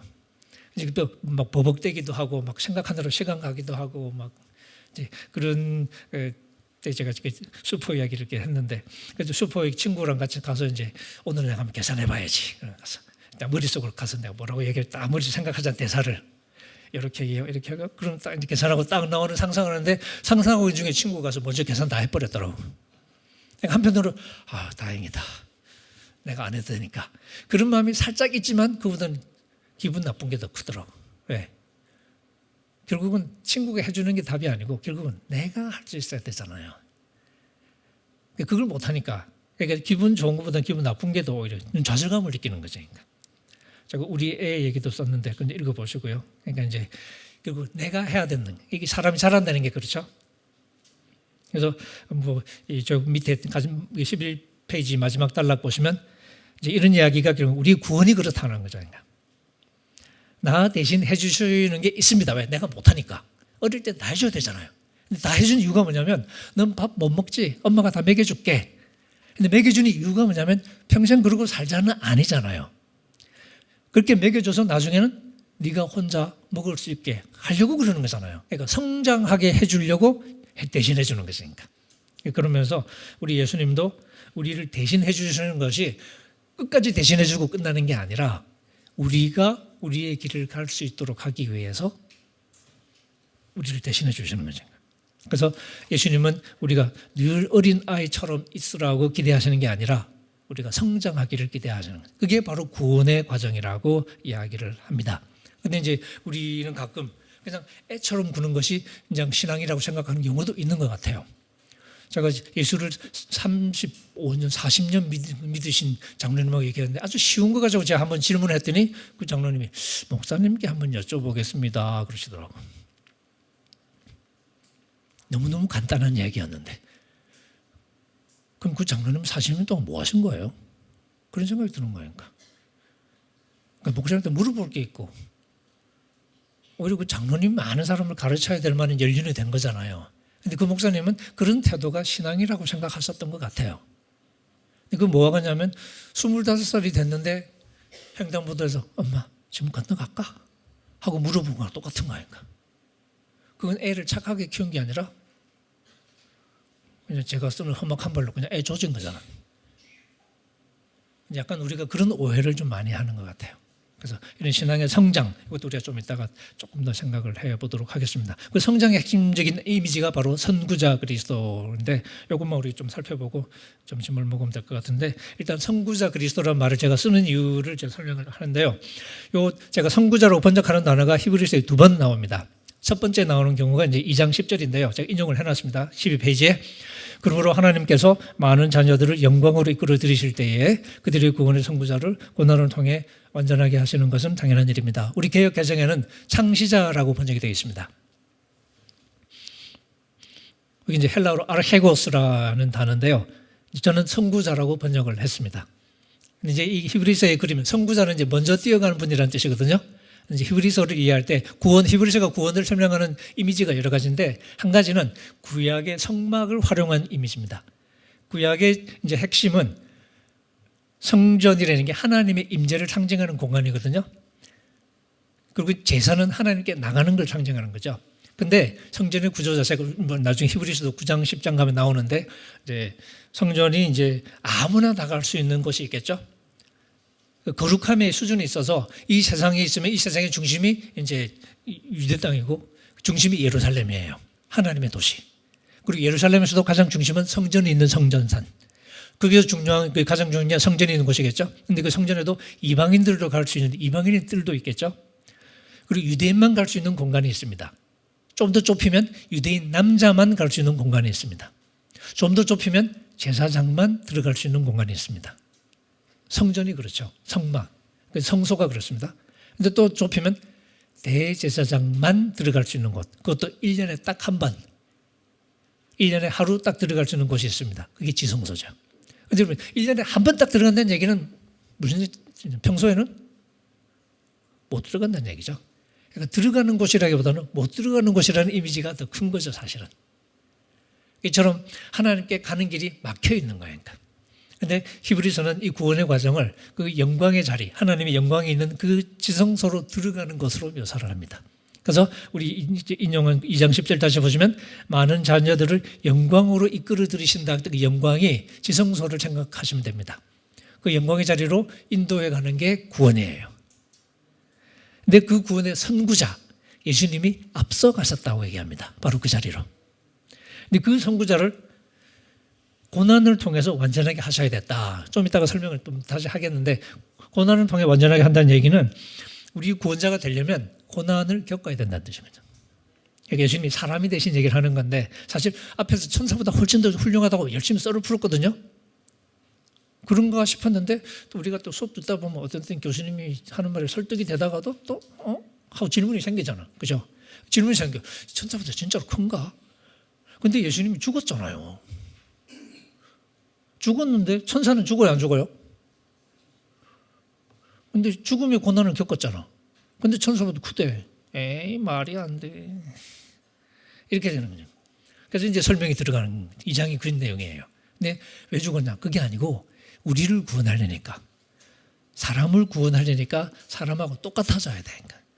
그래서 죽음을 겪은 것이니까. 그러니까 천사보다 위대하지 않다는 말이 아니라 우리의 구원자가 되기 위해서 죽음의 고난을 겪었다. 그런 식으로 설명을 해 나가거든요. 이제 그런 얘기를 지금 시작하는 대목입니다. 그래서 여기서 선구자라는 말이 사용됐다라고 제가 설명을 했고요. 그다음 이 똑같은 단어가 12장에 또 한 번 더 나오는데 11장 이제 믿음장 소위 끝나고 소위 신앙 간증 집회가 다 끝나고 12장 들어갈 때 이제 이렇게 수많은 믿음의 증인들이 둘러싸고 있지 않냐라고 얘기하고 그다음에 그래서 우리 그 12페이지 바닥에 보시면 우리도 갖가지 무거운 짐과 얽매는 죄를 벗어버리고 우리 앞에 놓인 다름질을 참으면서 달려갑시다. 그리고 믿음의 선구자요. 여기 우리 개역개정에는 믿음의 주요라고 되어 있습니다. 잘못된 번역입니다. 똑같은 앞에 12장 2장 10절의 단어 똑같은 단어예요. 아르케고스라는 단어인데 여기도 저는 선구자라고 번역을, 우리 새 번역 같은 데는 둘 다 창시자라고 번역을 해놨을 겁니다. 우리 개역개정이 2장 10절은 둘 다 옛날에 개역에는 주라고 되어 있거든요. 근데 개역 개정에서 지금 우리가 쓰는 게 개역 개정 4판인데 2005년도에 마지막 개정이 됐죠. 4판인데 이 2장 10절은 창시자라고 바꿔놓고 12장 2절은 그냥 주라고 그대로 해놨어요. 이거 이해가 안 돼, 난. 그 성수경에 이렇게 이 관계되는 이 친구한테 이렇게 물어보니까 잘 모르겠다 그러더라고. 왜 그랬는지. 근데 어쨌든 저는 둘 다 선구자라고 번역을 합니다. 선구자라는 게 무슨 뜻이죠? 선구자. 예, 먼저 달려갔다는 얘기는 무슨 뜻이에요? 먼저 갔다는 얘기는 무슨 얘기죠? 그 함의가 먼저 갔어요. 그 얘기는 우리고, 그렇죠. 이게 핵심입니다. 우리가 갈 건데 우리가 못 가잖아요. 그러니까 우리 있는 자리까지 온 거라니까. 왜? 우리가 갈 길을 만들어야 되니까 우리가 있는 똑같은 인간 조건을 가지고 오신 거니까. 그리고 앞서가신 거예요. 그리고 따라와. 이제 그게 선구자라고 이렇게 얘기를 합니다. 근데 요 두 군데에서 아르케고스라는 단어를 썼고요. 그 다음에 제가 굳이 이제 이걸 선구자라고 번역하는 이유가 뭐냐면 선구자라고 좀 더 직접적으로 번역할 수 있는 단어가 하나가 더 나옵니다. 6장 20절에 이제 나오는데 아까 우리 구원을 얘기할 때 지성소로 들어가는 그림을 그린다고 제가 말씀을 드렸었죠. 그 얘기를 할 때 우리 이제 6장 18절, 19절부터 한번 볼게요. 전 이렇게 교재는 20절만 제가 인용했는데 우리 성경 이제 19절을 보시면 우리가 이 소망을 가지고 있는 것은 영혼의 닷 같아서 이제 소망이 이제 굉장히 중요한데 소망이 뭐냐면 영혼의 닷은 배가 못 움직이게 고정하는 장치가 닷이잖아요. 우리의 삶이 흘러 떠내려가지 않도록 표류하지 않도록 지켜주는 게 소망이라는 거죠. 뭐 나중에 얘기하겠습니다만 히브리서 말하는 믿음은 소망입니다. 믿음은 뭐냐면 미래를 바라보는 것을 믿음이라고 부릅니다. 그러니까 이 소망이 우리의 삶을 지켜주는 닷과 같은 거죠. 그래서 튼튼하고 견고해서 휘장 안에 들어간다. 이게 지성소 들어간다는 말이죠. 이게 구원에까지 이르게 한다는 그런 뜻입니다. 그리고 20절 그리로 앞서가신 예수께서 이게 그리로 앞서가신이라고 그랬는데 문자적으로 번역하면 명사입니다. 그리로 앞서가신 분 예수께서 이렇게 번역하는 게 정확합니다. 그리로 앞서가신 분 예수께서 이제 한번 써볼까요? 칠판도 있으니까 한 번쯤은 써봐도. 헬라 말로는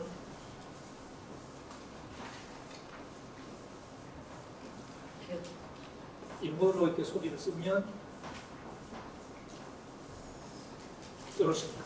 이게 프로 하는 건데 프로는 앞이잖아요. 그죠? 여러분들 잘 아시죠? 프로. 그다음에 드롬 하는 게 달려간다는 말이거든요. 그러니까 먼저 달려갔다 이런 뜻이 되는 거죠. 이 드롬이라는 말이 영어 단어에는 가끔씩 나오는데 여러분 자전거 경주장을 혹시 영어로 뭐라고 그러는지 아시나요? 자전거 경주장. 자전거 경주장 영어로 이렇게 벨로드롬이라고 그러거든요. 벨로드롬. 그러니까 벨로가 자전거라는 말이고 드롬이 헬라 말로 이렇게 달린다는 뜻입니다. 그래서 이렇게 프로드로모스 먼저 달려간 사람. 그러니까 예수님을 이 프로드로모스라고 부른 거죠.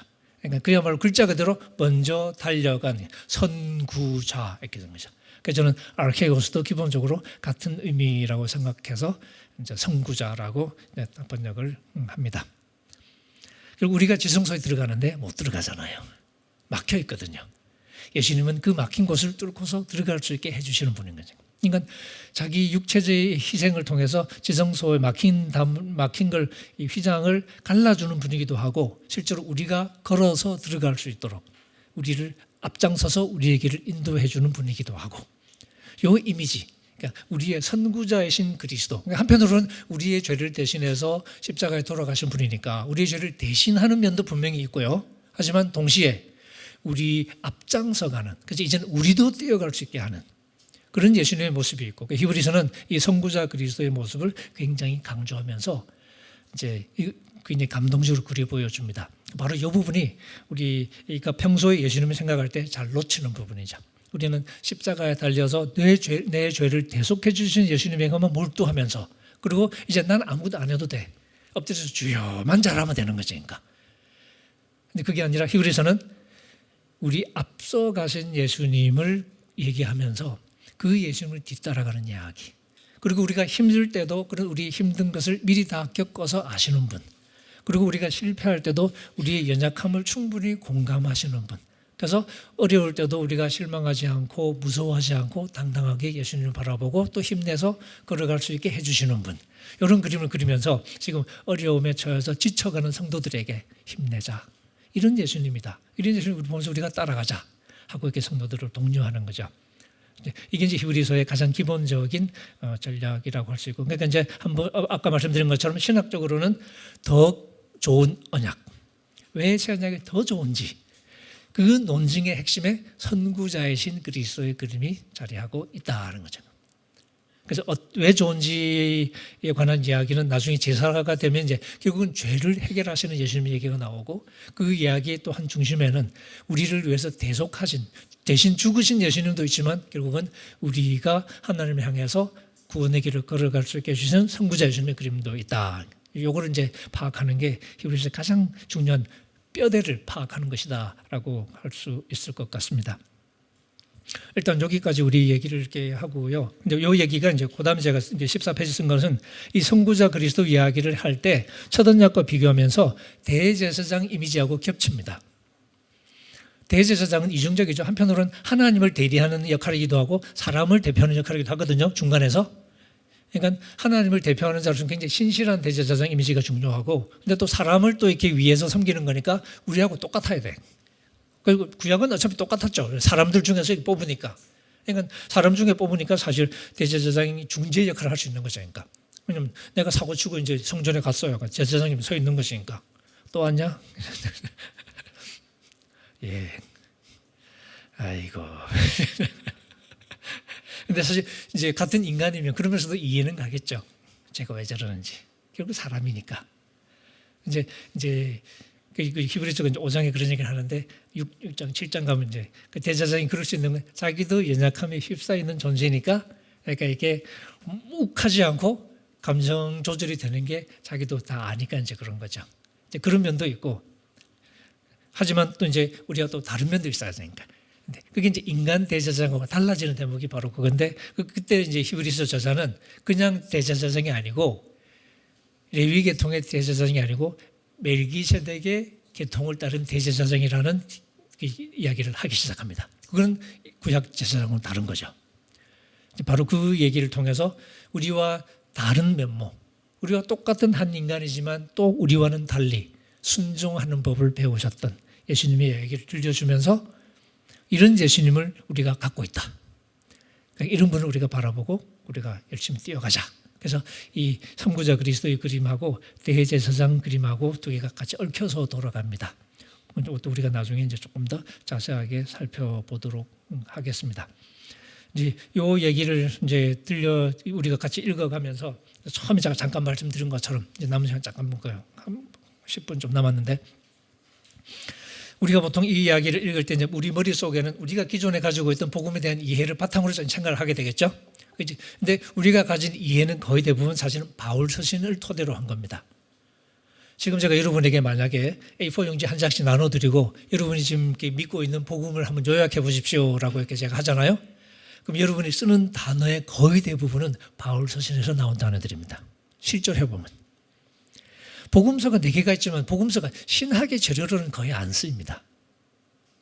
그렇죠? 그러니까 신학적인 작업은 되게 바울서. 근데 이제 그게 믿음도 나오고 은혜도 나오고 이제 요걸 우리가 어떻게 이해하느냐가 중요한 건데, 제가 바울 서신을 많이 강의하면서 아까 말씀드린 것처럼 행위 구원론자다 하고 뭐 욕먹기도 하고 막 이제 그런, 또 하나 욕먹는 게 너무 미래를 강조한다. 그게 제가 욕을 먹거든요. 그냥 신약 성경이 미래를 강조하니까 나도 하는 거지. 그건 이제 그렇게 되는 이유가 뭐냐면, 지금 우리 한국교회에서 생각하는 구원 이야기에서 우리의 삶, 지금 현재 우리가 살아가는 삶, 이걸 우리가 행위라고 그러죠. 이걸 어떻게 설명할지에 대해서 사실 명확한 생각을 하는 분이 많지가 않았던 것 같아요. 헷갈리는 거예요, 자꾸. 그리고 이제 믿음을 생각할 때도 이제 우리가 사용하는 언어의 습관을 보면 우리가 믿음을 가장 많이 얘기하는 대목을 가만히 보면 우리의 행위가 아니라 예수 그리스도를 믿음으로, 혹은 우리의 행위가 아니라 하나님의 은혜로, 이렇게 갈 때가 많습니다.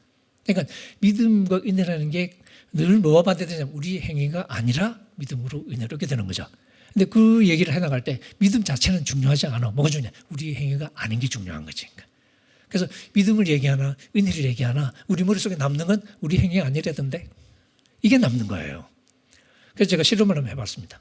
얘기하면서 어떤 때 믿음을 쓰다가 살짝 바꿔서 은혜를 바꿔가지고 했는데 바뀌었다는 걸 인식을 못하고 그냥 얘기를 잘 들으셔요. 왜? 머릿속에는 우리의 행위가 아니라는 걸 강조하는 말로 다 알아들는 거예요. 그러니까 진짜 믿음이 뭔지는 중요하지 않은 거죠. 그러니까. 그러다 보니까 우리가 자꾸 바울을 오해하게 되는 거죠. 근데 읽다 보면 바울 서신도 사실 바울이 협박 엄청 많이 하는 거 아시죠?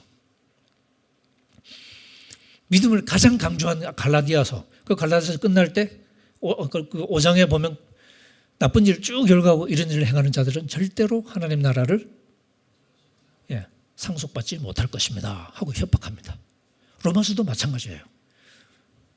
너희가 육신대로 살면 죽어요. 이걸 어떻게 피해갈 수는 없는 것이니까. 우리가 안 읽은 척해서 그렇지 읽으면 사실은 협박이 되게 많거든요. 그걸 우리가 어떻게 할 거냐는 거죠. 그러니까 우리 믿음의 논리를 어떻게 이해할 건가, 은혜의 논리를 어떻게 이해할 건가, 이게 이제 우리가 바울을 이해하는 중요한 관건 중에 하나인데, 제가 이제 하는 작업 중에 많은 게 실제로 바울이 믿음을 말할 때는 우리 행위와 반대되는 말로 한 게 아니다.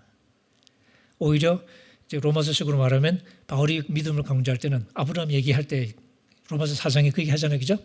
그가 믿은 바 하나님은 죽은 자를 살리시며 없는 것을 있는 것으로 부르시는 분. 그런 하나님을 믿었다는 게 믿음이다. 아브라함은 내가 100살인데 내가 이미 죽었는데, 몸이 죽었잖아요. 그죠? 자기 몸이 죽었고 사라의 태가 죽었고, 우리 개역 개정은 죽은 것 같고 사라의 태가 죽은 것 같음을 이렇게 번역됐는데, 그것도 같음은 지워야 됩니다. 문자적으로 번역하면 자기 몸이 죽었고 사라의 태가 죽은 것을 알고도. 근데 하나님이 아들을 준다니까 아멘 한 거예요. 왜? 하나님이 어떤 분이냐, 내 죽은 몸을 다시 살려서, 사라의 죽은 태를 다시 살려서 아들을 주실 수 있는 분이라는 걸 알았거든요. 그러니까 아멘 소리가 나온 것이니까. 제가 아브라함한테 할아버지 내가 아들 낳게 해줄게 그랬으면 아멘 했겠어요? 싸다구를 날렸겠지. 그러니까 결국 근데 바울은 바로 그 죽은 자를 살리시는 하나님을 믿었던 아브라함의 태도를 우리 기독교인으로 연결하면서 우리와 똑같다는 거죠. 왜? 우리 곧 예수 우리 주를 죽은 자 가운데서 살리신 분을 믿는 자들. 그러니까 우리 기독교인 누구냐면 예수님을 죽은 자 가운데서 살리신 하나님으로 고백하는 사람인 거죠. 이걸 믿음이라고 이야기합니다. 그러니까 바울이 믿음을 강조할 때는 이 얘기하고 싶었던 거예요. 그러니까 행위의 반대말이 아닌 거예요. 이제 갈라디아서 로마서에서 율법의 행위가 아니라고 말할 때는 그건 좀 뜻이 달라요. 그걸 우리가 인식하는 게 중요하고, 그 다음에 이제 은혜라는 것도 사실은 안 해도 되는데 하나님 은혜를 구원받는 이게 아닌 것이니까. 그럼 뭐냐? 그럼 바울을 읽어보면 바울이 뭐라고 얘기하나? 바울이 은혜를 얘기하는 걸 따라가 보면 로마서 5장에는 은혜가 우리를 다스린다고 이야기합니다. 5장 21절에 은혜가 왕노릇한다. 죄가 죽음을 통해 왕노릇한 것처럼 은혜가 또한 의로 말미암아 왕노릇하여, 이런 표현이 나오죠. 우리의 문제는 읽고서 생각을 안 해요. 읽고서 아멘하고 끝내. 행복해. 근데 생각해보면 은혜가 우리를 다스린다는 뜻이거든요.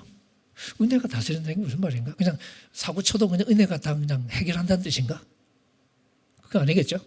그리고 이제 이런 6장 가면 결국 은혜라는 게 우리가 새로운 존재로 살아가는 얘기하고 연결되고, 그다음에 또 이제 이 디도서 유명한 2장 11절에 보면 하나님의 모든 사람을 구원하시는 하나님의 은혜가 나타나 하고, 그 다음에 우리를 양육하시되라고 하는 구절이 나옵니다. 양육하시되라는 그 구절을 다른 번역에 보시면 우리를 교육하시되라고 번역을 해놨습니다. 혹은 우리를 가르치시되, 실제로 가르친다고 번역하는 단어입니다.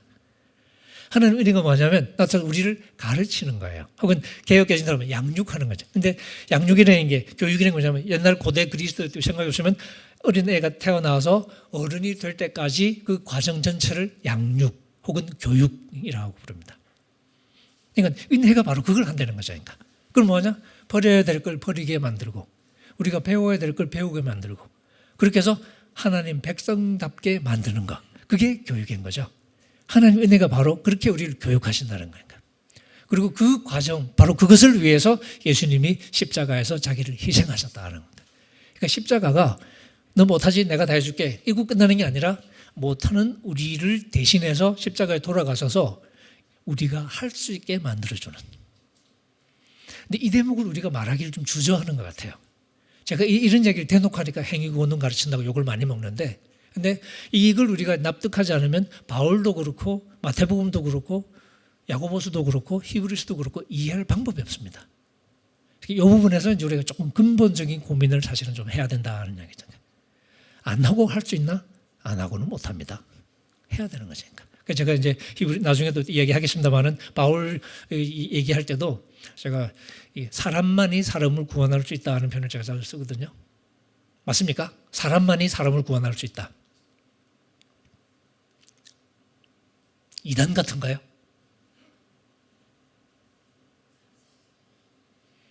기독교의 가장 특별한 교리, 12월 달에 가장 큰 명절이 오죠, 교회. 성탄절이 뭘 기념하는 거죠? 하나님이 사람이 되잖아요. 하나님이 사람이 됐다고? 망했네. 사람이 하나님이 돼야 되는 거잖아요. 근데 하나님이 사람이 됐다. 그럼 끝난 거잖아. 망한 거네. 근데 그게 아니라 우리를 구원하려고 그러신 거잖아요. 그럼 우리를 구원하면 되지 왜 사람이 돼? 사람이 안 되면 구원을 못 하니까. 사람의 구원은 사람이 아니면 못 하는 거예요. 이게 이제 히브리서 이야기의 굉장히 중요한 것 중에 하나입니다. 우리와 똑같은 존재가 되지 않으면 우리의 구원의 길을 제시할 수는 없는 거죠. 그러니까. 왜? 우리 구원이라는 게 밖에서 나를 슈퍼맨처럼 나를 딱 집어서 데리고 가면 그런 건 할 수 있지만 그게 아니라면 내 속에서 병이 곪아지고 있는 상태라면 밖에서 이렇게 나를 끌고 온다고 되는 게 아니잖아요. 내 속에서 지금 이렇게 암이 진행되고 있다면 이걸 어떻게 해결해요? 이건 내 속에서 해결할 수밖에 없는 거예요. 그러니까 이런 인간의 삶의 내부에서 일어나는 문제는 결국 인간 존재가 되어야만이 해결할 수 있는 거죠. 그래서 우리와 똑같은 인간이 되어서 오셨고 똑같은 조건을 공유하셨고 그래서 나와 똑같은 인간으로 나보다 한 걸음 앞서서 걸어가셨다고 얘기하는 거죠. 그런데 똑같은 인간처럼 죄의 길을 반복한 게 아니라 순종의 길을 가셨다는 거죠. 근데 순종이 나하고는 워낙 다른 존재가 전교 1등했다. 그럼 상관없는 거잖아. 근데 나처럼 중간쯤 하는 놈인데 나중엔 전교 1등이 됐대. 그럼 뭐 헐 이겠죠? 그러면 귀가 되네? 그러겠죠? 그러니까 히브리서가 그런 게 있는 거니까. 나와 똑같은 인간이신데 순종의 길을 걸어가신 예수님을 보시면서 바로 그분을 우리의 선구자로 제시하면서 이제 그 예수님을 따라가자라고 하는 거예요. 그러니까 우리의 삶을 순종의 길로 이끌기 위한 존재, 그런 선구자로 묘사하는 거죠. 사실은 이제 바울도 똑같다고 제가 열심히 떠들고 다니면서 이제 강의를 하는 거예요. 그걸 이제 자세하게 설명하는 게 제가 제일 많이 하는 건데 히브리서도 사실은 그러고 보면 바울이 하는 이야기가 근본적으로 똑같은 이야기예요. 그래서 요즘에 이제 마지막으로 이제 첫 번째 언약의 제사와 새 언약의 제사를 이제 비교할 때 예수님이 십자가를 제사처럼 묘사하거든요. 묘사할 때 차이가 뭐냐? 첫 번째 언약이 하지 못했던. 첫 번째 언약은 사고치고 제사 지내면 용서를 해줍니다. 속죄를 해요. 속죄 기능이 있었거든요. 그래서 거룩해져요. 근데 문제는 근본적인 처방이 아니야.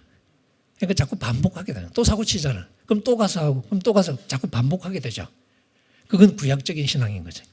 그런데 새 언약의 신앙은 한 번에 해치웠다 이거예요. 우리를 굉장히 우리 흥분되게도 하지만 굉장히 불편하게 하는 진술이기도 합니다. 제사가 딱 한 번 이루어졌다는 건. 왜냐? 한 번에 해결했다는 건 여러 가지 생각거리가 있는데 그런 면에서 이 새 언약의 증은 이거 확실하니까 그런 거죠. 특히 이제 우리 현실과 생각했을 때 우리가 과연 새 언약의 백성다운 삶을 누리고 있냐 하는 질문은 사실은 굉장히 좀 불편한 질문 중에 하나입니다. 왜냐하면 지금 우리 한국교회 신앙은 히브리서식으로 말하면 첫 언약의 신앙 패턴하고 똑같아요. 사고치고 성전 가고 사고치고 성전 가고 한 대신에 사고치고 골고다 가고 사고치고 골고다 가고 그러잖아요. 그걸 반복하는 거죠. 근데 새 언약은 그게 아니거든요. 한 번에라는 말을 계속 반복하거든요. 그래서 우리는 올바른 신앙을 제대로 붙잡고 있는 건가 하는 고민을 사실은 하게 되는데 이것도 우리가 이제 좀 읽어가면서 오늘 오후하고 내일 고민을 조금 같이 해보도록 하겠습니다. 약간 오늘은 이 정도로 이렇게 운을 뗐고요. 오후에는 조금 더 이제 저 자세히 들어가서 히브리서가 이제 어떻게 얘기를 풀어가고 있는지 조금 더 자세하게 본문을 읽으면서 얘기를 해가도록 하겠습니다. 오전 강의는 이렇게 마무리를 하겠습니다.